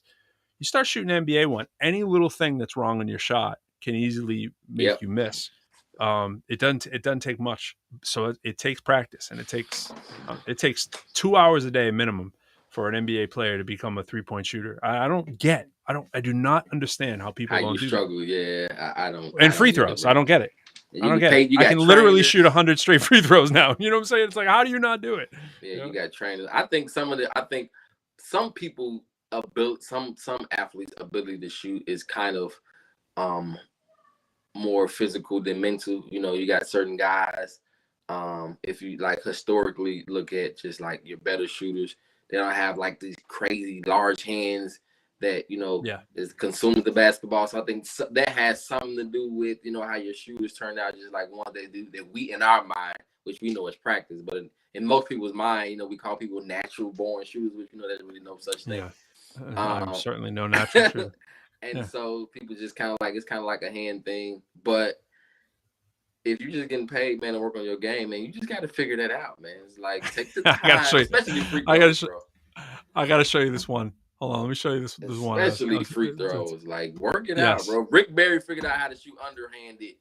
Like, whatever you got to do, figure out how to shoot. Have you tried to ever shoot underhanded? That's hard. Yo, it's hard, bro. And like, I got to a place where I could hit 3 in a row, and I was like, oh my gosh, I get it. And then I was like, I missed like 12 straight. You know, it's like, just when you think you have it, nope, you don't have it. That dude can go right now and hit that many, you know? Check this out. This one today on the low, right? So I'm filming this one. Is it this one? No, not this one. This one, right? Watch this. Return sound. So these are just either 30-second or 60-second clips, right? Now, you notice I'm not jumping much. Right? If I can get away with not jumping, I will not jump. But if you cover me, it actually makes my shot better because I put more arc on it, when I have to shoot. But I'm a relatively flat-footed shooter. Look, barely any air there, right? It's like I get like 2 inches max on my jump shot. But if someone covers me, it makes the shot actually have better arc. Where's the one I want to show you? Oh yeah, so this kid is shooting with his dad. I just got to stop this. This was so heartwarming, right? They started shooting free throws, and his dad was saying something to the effect. I'm assuming it's his dad. He was like, yeah, you know, they kind of like looking. I don't know what he was saying, but I'm assuming he was like, hey, watch him, because most of the time that this video is not recording, I'm shooting one hand free throws. So this is what's going on in the background. And after a while, I started being silly because I was kind of really watching them, but I was playing around, like I'm covering my eyes and stuff when I'm shooting while I watch. So watch them and watch me. I have it on fast forward. I back up for threes as well as free throws.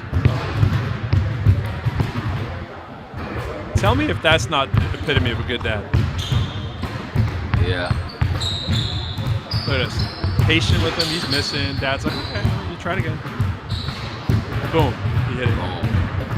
I covered my eyes that time. So. Look, he hit it again.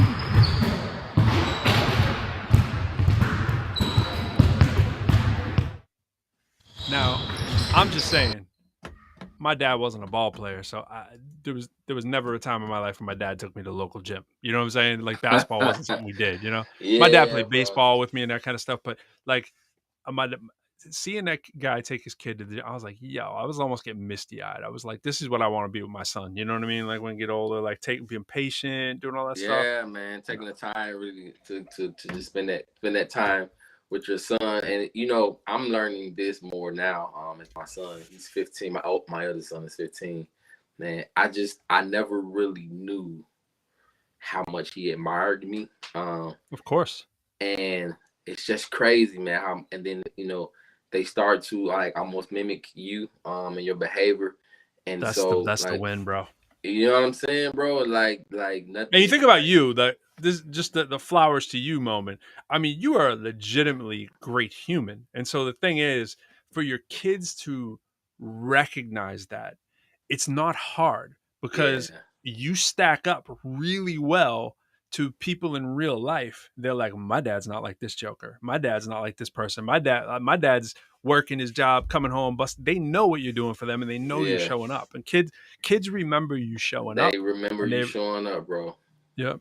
And at the end of the day, it's like we certainly remember when our parents didn't show up, or when they had to leave, or they couldn't come for X, Y, or Z. You know, or they, you know what I mean? And it's like at the end of the day, when you're doing that and your kids recognize it, that's the win. I mean, that's what you're waiting for. That's the win, you're hoping bro. They get it, and they do get it. They do get That's the win, bro. That makes it all worth it, man. It makes parenting absolutely all worth it, man. To see your kids pick up the good traits. You know what I mean? Like, you know, to become and like, I don't know, man. It's something about modeling.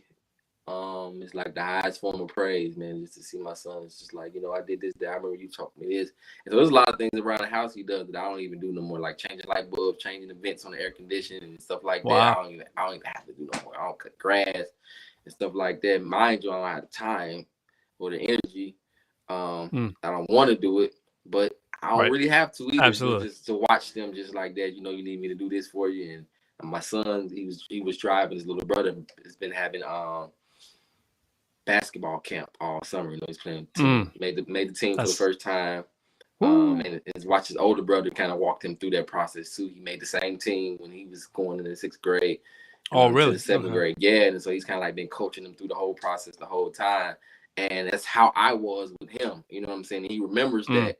And he was like, all right, let me help him. Like, this is what me and dad did and stuff like that. And just sitting back and just watching him to the point to where, like, you know, I'm getting up, I'm going to work at 7 o'clock in the morning, and my wife's doing the same thing. And so he has to be up the street around the corner to school. And the big brother's like cranking up the van. He's like driving them, dropping them off, and then going back to pick them up and all that. And it's just like, man, they get it. You know what I'm saying? It's like, bro, absolutely. It's nothing like it, man. It's nothing like it, but it's the best feeling in the world.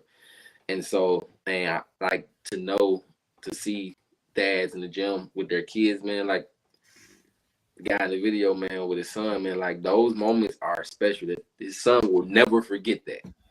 I made a song from. I've never played this. I'm gonna play a bit of this. I made this song. It's not really done. I made it with my man DJ A Juice. He's checked in a couple times out here too, and I didn't have a chance to really finish it. But I made it for my son, so I recorded it and took it seriously. You know, I didn't really finish the whole thing, but I'm saying this in a rap song exactly what you just said.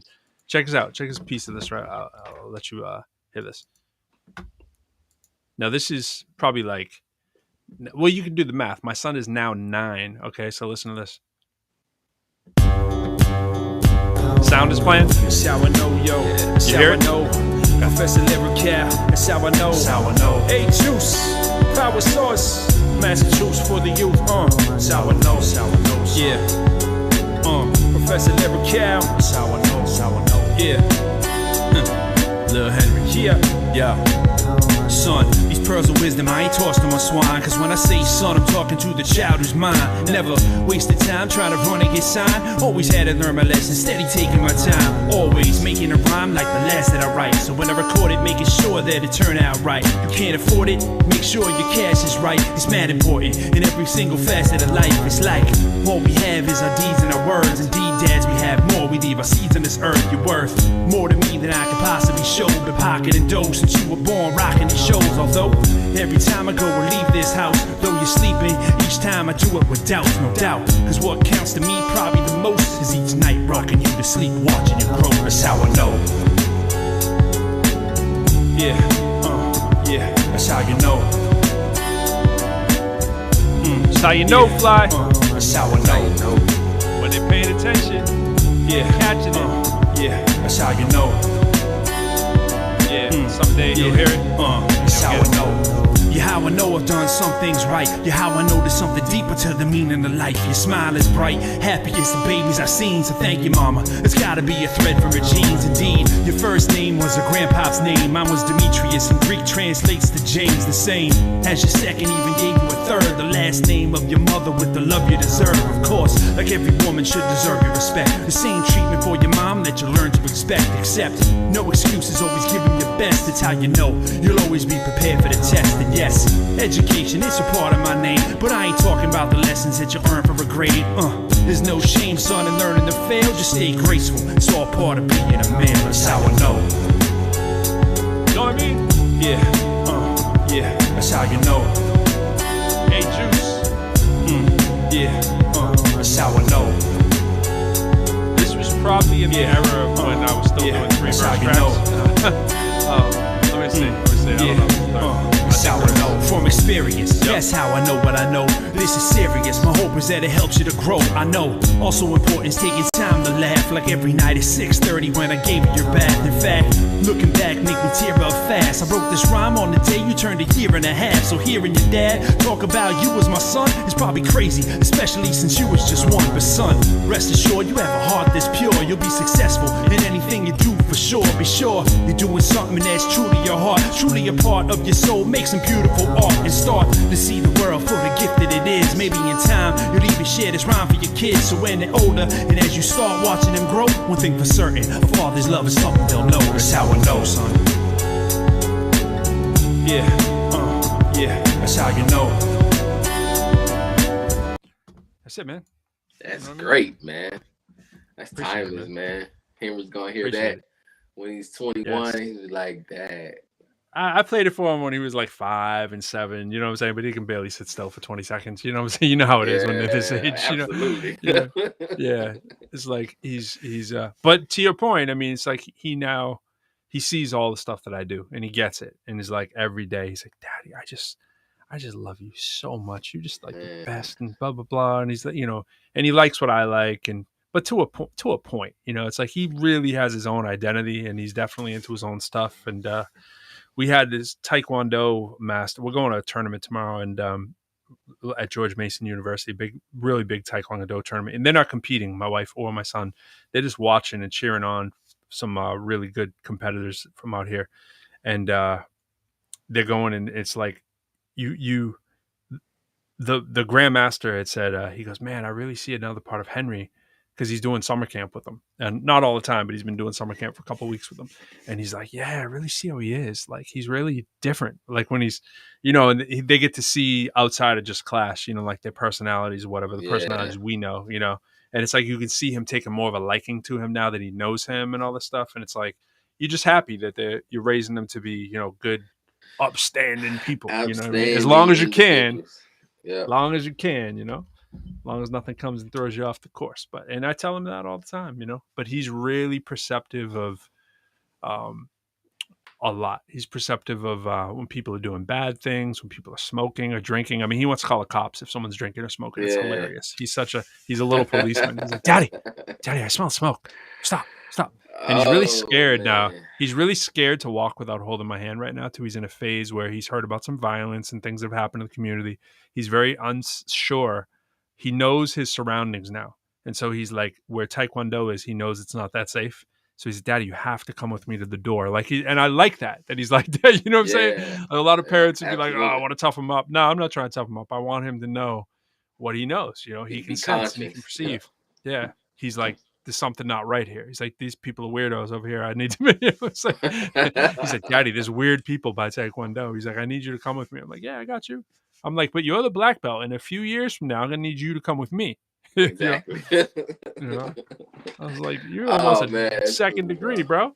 Yeah, that's cool, bro. Anyway, that's cool, man. That's amazing, man. That's amazing. So one thing, man, like I hope to, and I there's a reason why I don't want to really just be rich or famous. But I believe I believe in, purchasing your peace, when it comes to like, kind of like buying back my time and stuff like that's really the only desire, man. There's not a lot of stuff that I want. I mean, honestly, other than just time, man, it's the freedom to have to spend my time the way I want to spend it outside. And now I don't really care to be famous and stuff like that. And that's the introvert in me. You know what I'm saying? Like, being a Jeff Bezos, everybody knows who you are. I don't want that kind of attention. Yeah. At all. Like, I really, to the point where, like, I would not like my life. I would not like my life if everybody knew who I was. Like, I don't even like going to the grocery store seeing people I know. And that's the truth, man. I would like sound just like me. Bro, I dodge you, bro. Like, my dodge game is crazy, bro. I was explaining that to my son too. I was explaining the same thing. I was talking about, like, we're talking about avoiding people or whatever, and he's like, Daddy, does it bother you when people, he's always talking about when people know you, you know what I mean? Whatever. He's like, does it bother you, or do you like it? You like it. And some days he'll be like, Daddy, you don't like it. You go, like, now he notices that I'm going out of the way, He'll be like, what are you doing? Just come with me. He's like, I'll tell you later. And he's like, what? And I was like, that person was going to come talk to me about music and blah, blah, blah. And he's like, it's a catch-22 because it's like, you want genuine interest in what you're doing, of course. Right. Exactly. And there's a balance. And so my son compares and contrasts all the time. He hears a rapper, he immediately thinks of me, right? So he's like, Daddy, this person has 16 million plays. Like, your biggest video has 30,000. He'll tell me all the time. Yeah. And he'd be like, it was Daddy, all your videos together wouldn't cover this video. And he's like, you really need me to do. So he's doing what your kids do. He's starting to do video editing. He's trying to make me, like, big on the thing. And he's like, but Daddy, you get paid to do a lot of your shows. So he gets that, right? He's like, he knows when I'm going to do something, he gets it. And he's like, Daddy, if I Google, he even knows this. He's like, if I Google you, there's like 1 million pages, He's like, other rappers, it's all like just their songs. Yours, it's like articles or whatever. And so I'm like, yeah, son, I like that. Like, he's always punching me in the face. He's like, Daddy, you have like no plays in your videos, He'd be like, Daddy, your song might be like big on the charts, but those are like college charts. Like, and I'm like, yeah, you're right. You're right. Nothing I can say. In check, man. Your kids keep you on the game, my gosh, does he? Absolutely, bro. But at the same time, he's proud of you too. He'll be like, when I'm not, his kids in the back will be like, and they're like, oh, that's his dad's a rapper. You know what I mean? Like, and so they're all like looking at you up on Facebook or whatever, and YouTube and all this stuff. And so it's fun. It's funny. Yeah. This morning, right? Shout out to my man Esoteric. He has pictures with John Cena. They're from the same city, and Esoteric's a big rapper in Massachusetts. And we came up together and all that. And so I said, it's funny, my friend just posted a picture of John Cena. And the reason he was talking about him is because he goes, you look like John Cena, right? Which is funny because I'm like, son, that is a huge compliment. John Cena's like a rock. Like, he's like, and he's like, no, when you have your hat like this, you look at John Cena. I'm like, okay, I guess so, right? And I'm like, I don't really see it, but and I've had a lot of people say that. And I'm like, hey, I will take that all day. Like, that's you're insulting him, right? So I'm showing him the pictures of John Cena. And I'm like, John Cena he's like, what does he do? And he saw him on some meme or something. So now he's been saying John Cena. And I'm like, John Cena is a wrestler. He is a movie actor. and he is a rapper in that order, right? In that And order. yeah, in that order. And he's like, Daddy, let's look up one of his videos. And I was like, no, I have no idea how many videos he has. I'm sure there's tons of, if he has 3 rap videos on the internet, I'm sure they all have bazillions of views because he's John freaking Because he's Cena, John right? Cena. Yeah. And us with Tarek and him are chilling, in the picture. And I'm like, look, my friend knows him. And he's like, Daddy, you do look like John Cena. I was like, no, I don't see it. But I would take John Cena's video game, his game for videos, I should say. But I'm like, yeah, but someone put you in check, it'd be like, yeah, you're right. I do need to concentrate more. Even Quo was saying it today. He's like, yo, dive in. It's going to be huge. He's like, we don't have a video for it though. And I'm like, yeah, you're right. Like, we don't have a video, but I'm like, do we even care? Like, you know what I'm saying? Like lyric video, whatever, Fee's video is going to do really well. Dive in. It's going to do really well. Oh, the song, I should say. The Travis Shin one, the one for the movie, the next one with Fly that we don't know which one it is yet. Freedom Corner when we properly market that to radio. There's a lot of stuff, and there's a lot of stuff yet to come out, and we write very quickly. So good beats, Absolutely. send them our way, and Send them. we'll churn them out. A lot of stuff in the sync world making the rounds here, right? More of these to get landed. To improve drastically in that area, because to be honest with you, that's probably my greater interest. The sync portion of so it, you man. and Jay in house over there. Yeah, man, it's a greater interest for me, man, mainly because with you and Jay, man. I mean, other Jay, you and JB. Yeah, man, I got to do better about tapping in with that portion of it, man, because that's the portion where you can get the financial gains of it without necessarily the popularity, which is, I know it's kind of weird, but that's kind of what I want. I don't really like. I like going to the grocery store and different places, and airport and all that. You sound like me. You sound like me. No, truth be told, I'm way more comfortable with that stuff than I used to be, and it's the catch-22 is being able to do what you want to do when you want to do it versus. Like, what it's hard to explain to someone is it always sounds cool traveling to go to a show, go to a hotel, eat some food, meet some people. Right. And then, but what they're not thinking about is what you're missing on the back end, the scheduling of all the little stuff that you're doing. And if that's just one show, it's a pain. If you're going to do like one show and, I know we're speaking from a little bit of privilege, right? Talking about like sometimes you got to understand some people will kill to do the show down the street and they literally pay for it, right? To the show. And it's like, I'm turning down shows in cities that I really don't want to go to. Not because I have anything against the city, because it's too far for the schedule that I actually have. I was talking about today. I was talking about turning down $1,000 show. And I'm at the point in my career where I turn down $1,000 shows. It's like $1,000. It's like, and it's not because I'm making big rap money. It's because I'm doing pretty well in real life. Like I'm not, you know what I'm saying? Like outside of rap. And then rap money, which is a nice extra. I'm just not doing unless I know the person or it's a very big exception that I'm going to go fly to some city for $1,000. And you have to have and I don't have a manager right now. I don't have an agent. So I have to be the bad guy. I'm in 2 bad guy discussions right now, 2 bad discussions. And they're pushing it up to $750. I have no interest in doing the show for $750. I can't explain to you the fact that there's somebody else on the line, right? Or metaphorically speaking, when you know that the next show that you're coming, you're taking 6-7 times that money, and that's lower than what you want, and you're fighting me to push it up to like not even $1,000. It's like, do you understand? Like, you want me to take a flight, come to you, stay there for most of the day. There's no guarantee that there's going to be anyone at this particular show, right? Which I understand, and that's partly my bad, partly your bad. I'm going to miss roughly 24 hours of my life to go do your show. And I'm like, at my regular job, knowing what I make hourly, right?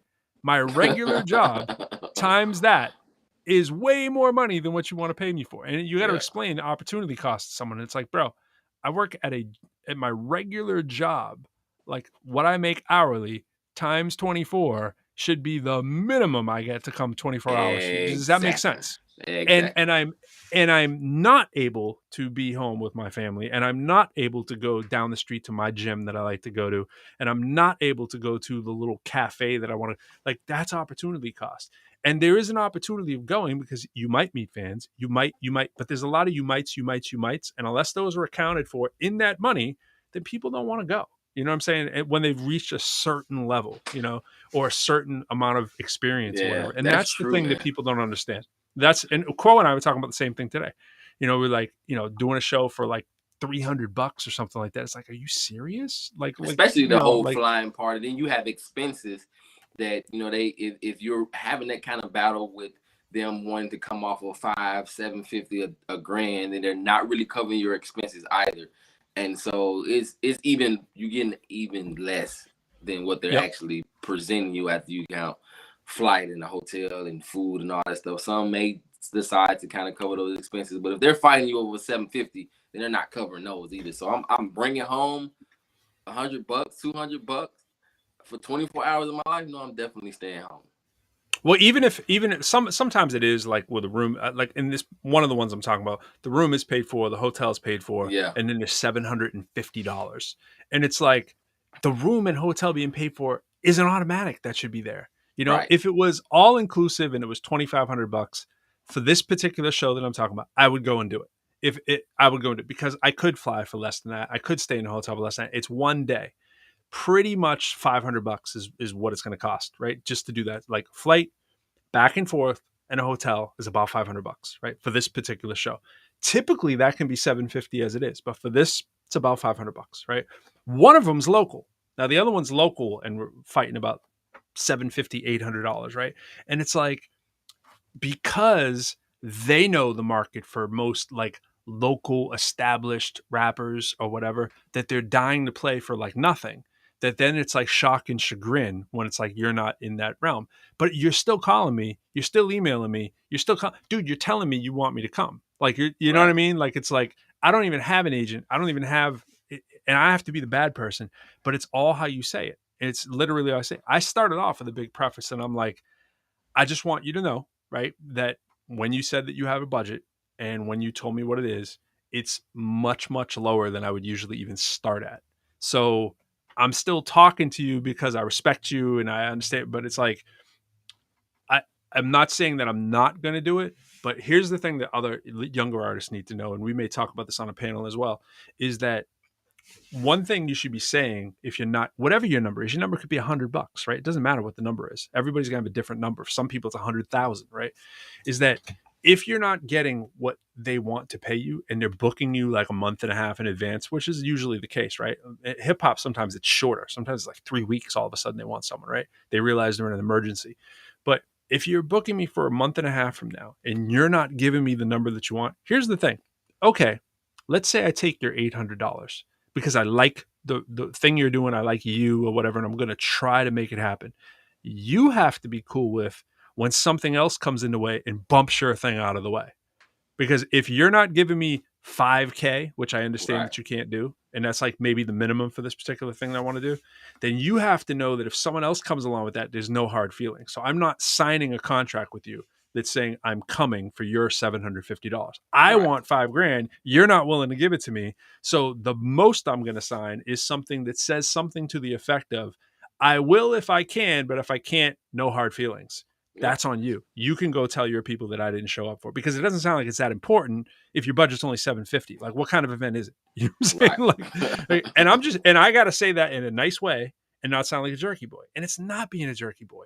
It's because honestly, normally when these calls start or the emails call, there's flattery all day. Oh, we love you. We love what you do. We love it. Right. You don't love it that much. If you know what I'm saying? If like, okay, so it shouldn't shock you that some shows I ask 20, some shows it's 10, some shows it's 5. Depends what it shouldn't shock you.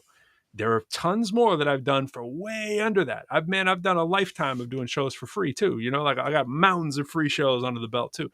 But don't come with all the flattery. And this is for younger rappers out there too. Don't let someone flatter you to death, and then at the end they have no budget, right? Or a budget that's not close to yours. There's ways to still do that and say, cool, yeah, okay, I got that in a month circled on my calendar. But if someone can pay me what I need, or more than what you're paying me for that same date, no hard feelings, right? And a lot of times what that does is starts the discussion for the middle ground to happen. And the middle ground usually kicks in.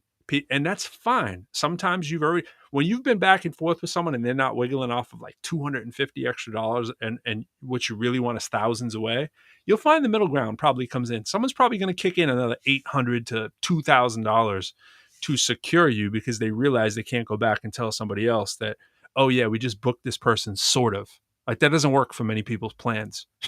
We just booked blah, blah, blah, sort of. I had one recently where they did in person, but they would take online if I wasn't, we were trying to negotiate to where it was. And it was like, well, it might be online if you can't come up with any more money. And I'll do your online for the amount of money that you're paying, definitely. But I'm probably not going to do in person if that number doesn't come up. That actually happened. That event already happened. So there's different ways to get what you want out there. And there's different, but most of us don't know our worth because we're afraid to ask for the number that somebody's not paid us yet. Like it's just like shooting threes. Like last month's rate, right? Like last month's 3-point percentage, like I might have been a 50% shooter. Right. It's like last week's rate is not today. I might have been a 50% shooter when I played with my last league. Right now I'm a 75% shooter. You know what I mean? You need to, recognize for 75. Price just went up, bro.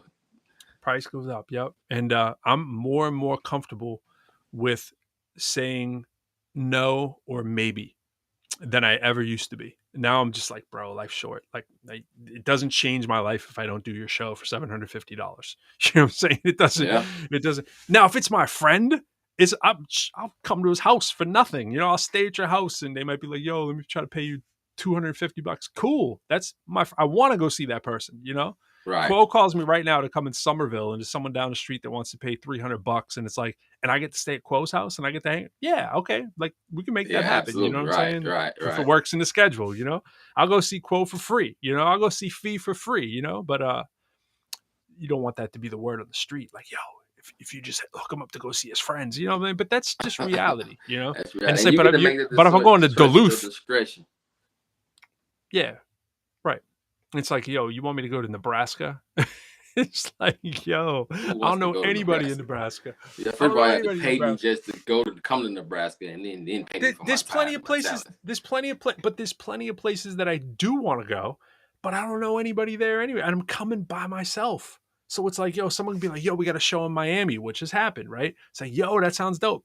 But at the end of the day, I'm only paid enough for it's just me. It's like I can't even bring a hype man. I can't call Fly. It's only Fly away though. I can't call. You know what I mean? I mean, unless that money's there, and it's I got a couple people I've done that with, and they don't think about stuff like that, man. That's nope. Just, traditional people that's in the music arena, promoters and stuff like that. This is what they do. They understand the aesthetics and everything that comes with it. Most times, then you're dealing with people who is just like over a club at a college or university, or just putting together a program for the summer for the church or something like that. They don't really understand that there's more to it than you making me show up somewhere by myself when there's more to putting on the show than just me showing up by myself. It's like, and I need other security too. Like like as far as who is this guy's playing my music, what it's gonna be like, and then there's so much stuff to think about. The speakers work, is the speakers trash, we'll have the sound system, how am I going to sound? Can you play waves versus MP3s? They don't think about all that stuff that goes into. Like I'm saying, that's a job, bro. Showing up, going somewhere to do a show is not as fun as people make it sound. Absolutely. And you hit on another thing too. One of the other big things there for artists to consider is like, who's DJing the show? Who's promoting the show? Who are the opening acts? Are you the opening act? Those things can kind of roughly gauge like how many people might be there. You might be somebody who's paying for social media followers, and you might want to think about that, right? If you're paying like hundreds of dollars to try to pretend you're bigger than you are kind of thing, right? And or fake it till you make it kind of stuff. I'm not hating on that. I understand it's a lot of people's business plan, but this show that you might be able to do for nothing, right, or whatever, might allow you to increase 100 social media followers, right? That you would have, like, think about how much you paying to get those 100 people, right? So sometimes that matters. Is a DJ that you really want to hear your music going to be part of the event? We've all done that, right? We've done like, yo, the host is like my idol. I can't wait for this person to see me rock in front of them. That's different, but you have to at least be able to say it in a sentence. Like, why are you doing this show? Is it the 7-year-old in you just wants to do the show? That's cool. If there's nothing in the way and there's no time, you have the right to do that. But just remember, somebody has learned that you'll do that for that show. Someone has learned that might willingly have booked you for another show, that you're willing to come there for, $20 or something. And it's like, yo, dude came for $20. You better have a reason for why you did it for $20. Otherwise, you're valuing yourself at $20, And it's like, that's the difficult stuff. And most of this stuff is friends. Most of the stuff is contacts that like I think the majority of times where I've done shows, it's either a friend, an associate, or someone has seen me at another show. And that's kind of the most distant down there, right? Or we heard about you from X, Y, and Z, or we read about you. When I hear read about you, I immediately am thinking highest price. If you read about me in the paper or saw me in a TV show or something like that, it's the highest price. Start at the highest. Like, you're telling me how you found me. If you know somebody that knows me and that I know, like, everything we say is going to get back to this person that recommended me, I want to be on my nines. I want everything to be. It's just like if someone gives you a recommendation, you're going to consider that source. You're going to consider where it came from because there's more recommendations likely coming from the place. Just like anything. Someone tells you about a restaurant, right? It's like, you're probably not going to tell someone about a restaurant that sucks and be like, yo, it's great, it's going, and you're thankful that somebody sent you that business. And you're like, yo, I better treating them, wining them, dining them, doing all that kind of stuff. But if someone's like, yo, I saw you on TV or I saw you, there's no discount. You know what I mean? You can't, because it's got to make up for all those other times where you didn't get what you wanted to get, And if someone's like, if it's in the core of what you do, like if someone calls me, and this is, all artists need to think this way. If someone calls me and they're like, yo, we're hosting a STEM festival and we're trying to get, more people into STEM. There's like 5 people in the world you might call who do that rapping. And I'm one of those 5 people. There's no discount on that. You know what I'm saying? It's not like, oh, it's near and dear to your passion. Yeah, it is. And you're going to pay me for it too. You know what I'm saying?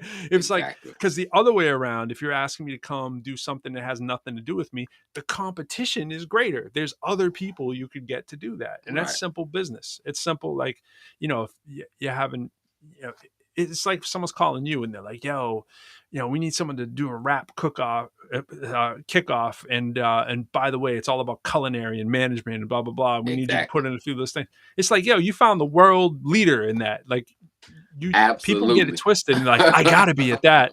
No, they gotta have you at that. There's only a few credible people they could have. It's just like any event. When people are trying to get a guest to come to that event, they're starting at the top. They're going, who could we have?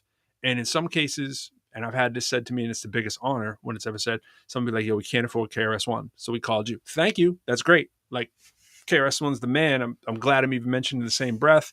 I'll do that at a fraction of the price. I'd gladly take a fraction of his price. You know what I'm saying? Right. Yeah, I'll be your discount for that. Thank you. But if it's something I'm not connected to, I know I have a small window of even getting that. If someone's like, yo, we need you to come rock our club, I'm probably not the first person you'd call. I'm not your rock your club. That's not, there's like 50,000 people you can get before me to come. Right. Yeah, I can rock your club, but Fly could rock your club better than I can. Like, it's not what I do. Like, I know what I do. I deliver a message and I make people go, oh, did you hear what he said? Like, that's what I do. I understand it. Can I say it over a cool beat? Yeah. But there's like 50,000 bazillion people who can do that. But do they have a doctorate and, teach math? No. And when they do, if that's the thing that they do, then I'm going to charge for that. That's just how artists got to think. That's beautiful, man. That's some good, those are some nuggets, man, some jewels for artists, man. Of course, I'm always learning from you as well, especially on the performance part of it, man, and just really evaluating yourself, knowing what to do. And it's important to understand the intricacies of making those decisions because there are multiple ways to get paid.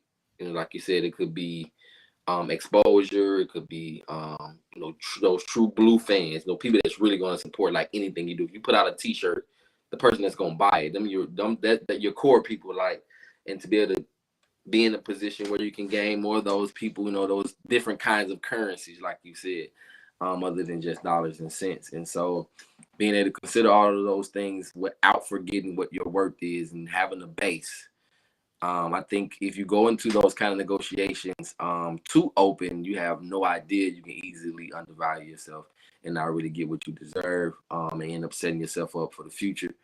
That's probably one other thing too. If you want to gain some momentum or some steam in the performing part of it, and like you said, it's also knowing who you're dealing with too. You know, the kind of people, you know, you got this one-off events that may come. I'm glad you mentioned the discount part about the area that you're operating in, knowing who you are and what you do best, the rarity of what you do. I believe most artists don't really know what their niche is. I don't believe they even understand Well, that. I think a lot of artists don't have a niche. They I'll be don't. They honest. don't. They Like, don't. And labels don't put out artists because they don't have a niche. Labels will contour you to be something to match a certain kind of sound, and they're very intentional about all of that, and that has contributed greatly to a lot of absolutely. success. So as an independent artist, why wouldn't you mimic that? Now that there's no A&R money at labels anymore, or classical A&R kind of positions are basically gone. It's kind of left for you to come to the label and be like, this is what I do. Or else, you know, if you are pursuing that kind of deal, or else you get kind of shifted into the main stream, lack of better words, right, of what actually does sell. And that's why so many people sound alike. You wouldn't need to sound alike if you had a niche. If you have a niche, you get to do what you want. If you don't have a niche, you pretty much have to do what everybody else is doing, plus or minus a few percentage points. So people are like, oh, I can't stand all the rappers sound alike. Well, it's like, come up with something that would differentiate you, and then you don't have to buy into that.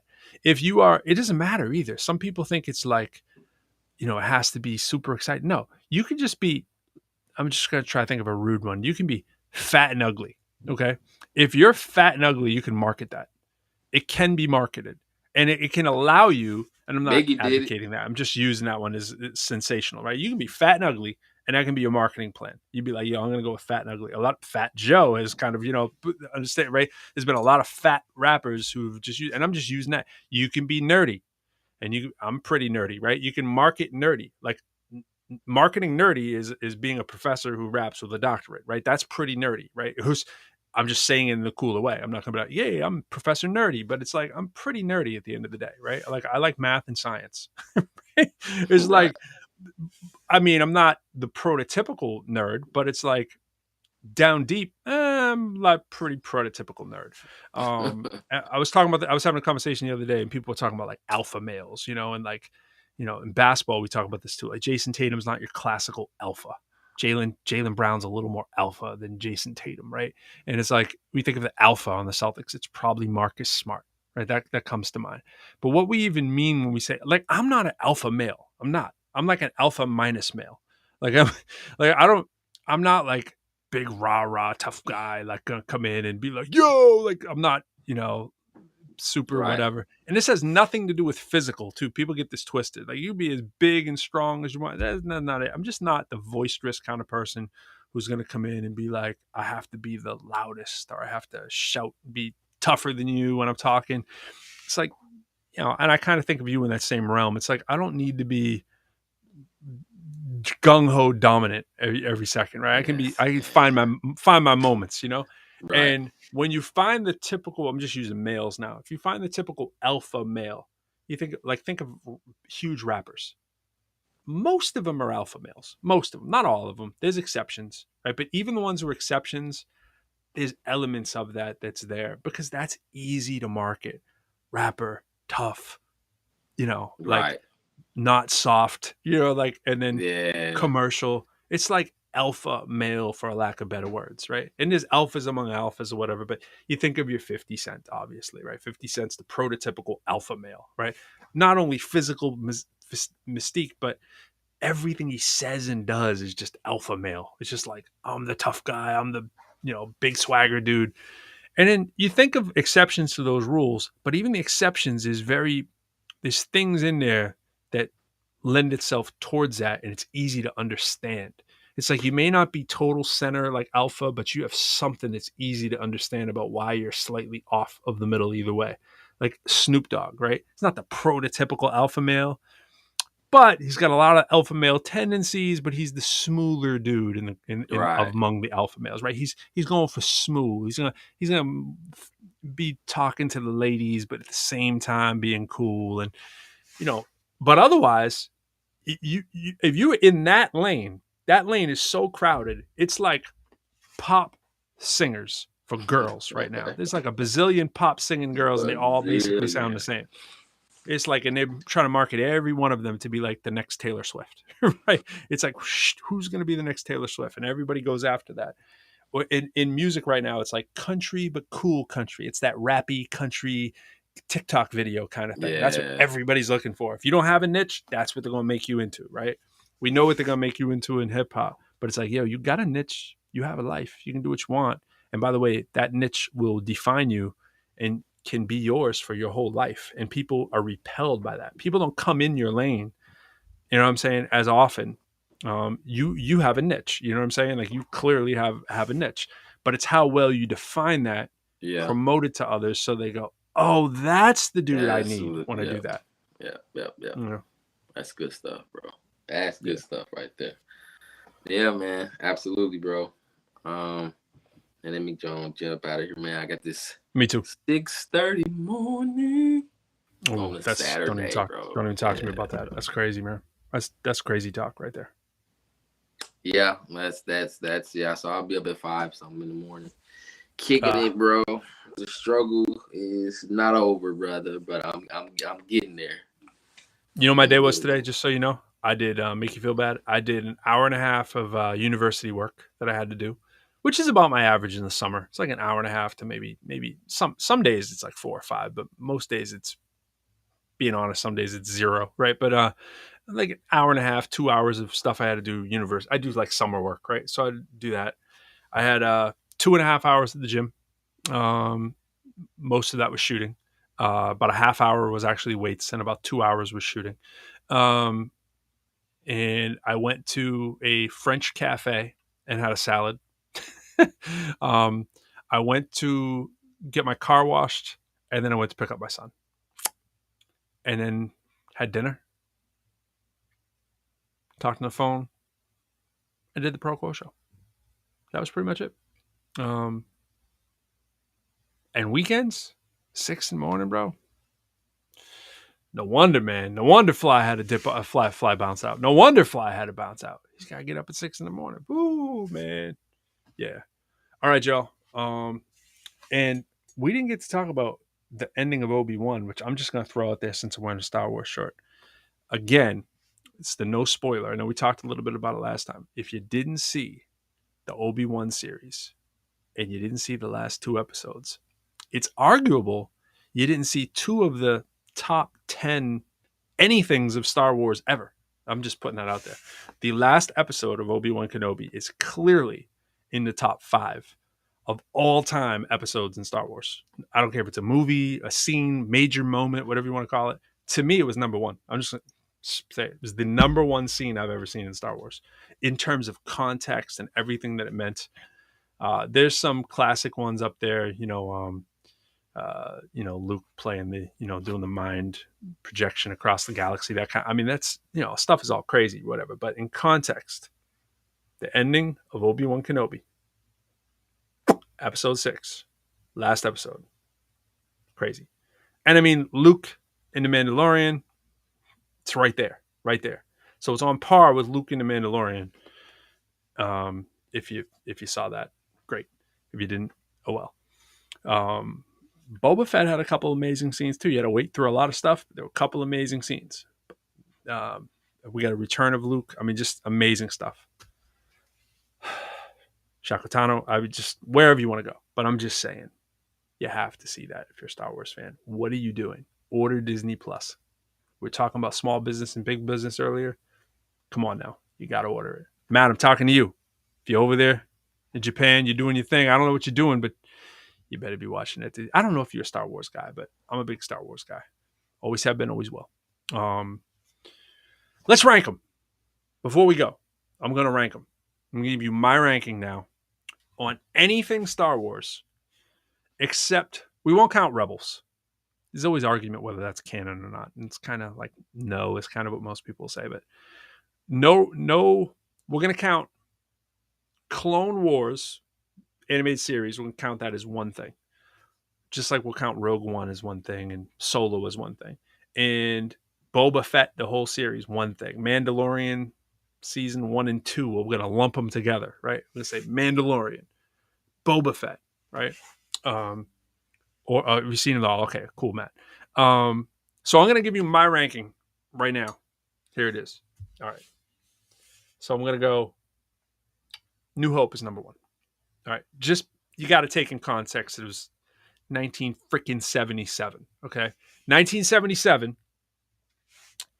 the state of technology and the fact that they had to consistently make it look like our technology that we had in 1977 for a distant galaxy far, far away, like way before us in time, right? A long time ago is what most people forget.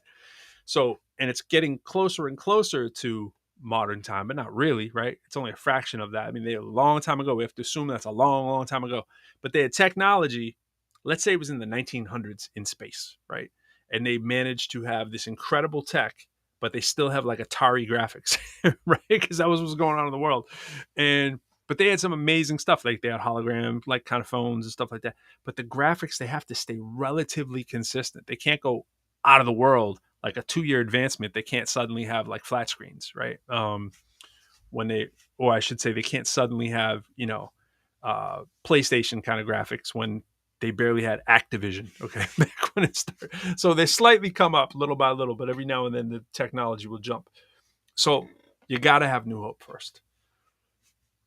Second, I like all the new Star Wars. So in retrospect, again, getting to see The Force Awakens, when you think about what happened, like you got all the major stars still there, right? Like a bazillion years later. What did that come out? Like, I can't remember the year, 2016, right? You got 2016-ish that comes out. It's pretty much the same cast of like back in the 70s, right? It's just crazy. I mean, the major players are there. And then, of course, the other ones, you got Han Solo coming back and all that kind of, it's just crazy. So when you think about Force Awakens and what that literally means, it's insane that actually happened. But at the same time, Last Jedi, and again, I'm a new school Star Wars person, right? I even like the ones in the middle, even though those are not as good. And I appreciate the fact that in retrospect, people have come to appreciate those because they were never as bad as people were saying. So I'm going to go with this. I'm going to go with A New Hope. And then I think I'm going to go with, and it's going to make a lot of people upset. But I'm going to go with Force Awakens. And then it's going to make even more people upset. A bunch of the hardliners who like the original 3. I'm actually not there with you. I'm actually going to say, and this is going to upset a lot of people, Rise of Skywalker. I mean, it's just, to me, it was everything I wanted to see. So Rise of Skywalker is right there. Then I'll go with Empire Strikes Back. Then I'll go with, and again, my bias is showing for the original 3, Return of the Jedi. And here's where it gets a little tricky. For me, Mandalorian is just so insane. It's like the Mandalorian. And so I said Force Awakens. I said The Last Jedi.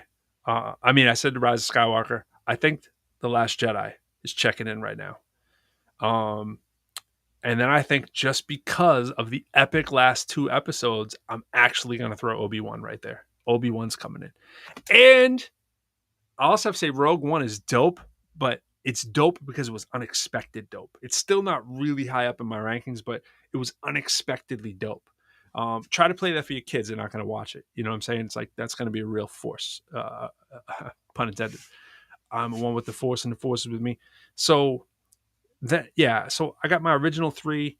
I got my last 3 now covered. The ones in the middle, it's kind of close for me in terms of those. I would actually say, I think I'll go with episode 1, and then I'll actually go with, because it's well done, I'm going to go with Clone Wars. Just the whole Clone Wars. Better than episode 2. Actually, 2 to me is the worst one there is. So I actually put 3 over that. So I will put Rogue One ahead of that. Then I'd put Boba Fett, and then I'd put 3. That's why. Then I'd put 2. That's right. I think I'd put the order. I always say them wrong. Phantom Menace, and I always say the names wrong. But one, I just like saying the numbers better. So that's pretty much my order right now. I probably should have specified on Clone Wars or the Clone Wars series, but the not counting the movie, but the Clone Wars the series just was dope. Clone Wars movie was dope too. I think it was really good. It's kind of right there. I'll just say Clone Wars and lump them all together. But that's kind of my order right now. And I'm excited about what's yet to come for Star Wars, so I'm just gonna leave it with that. And so we out of here. Celtics, best team in the NBA now.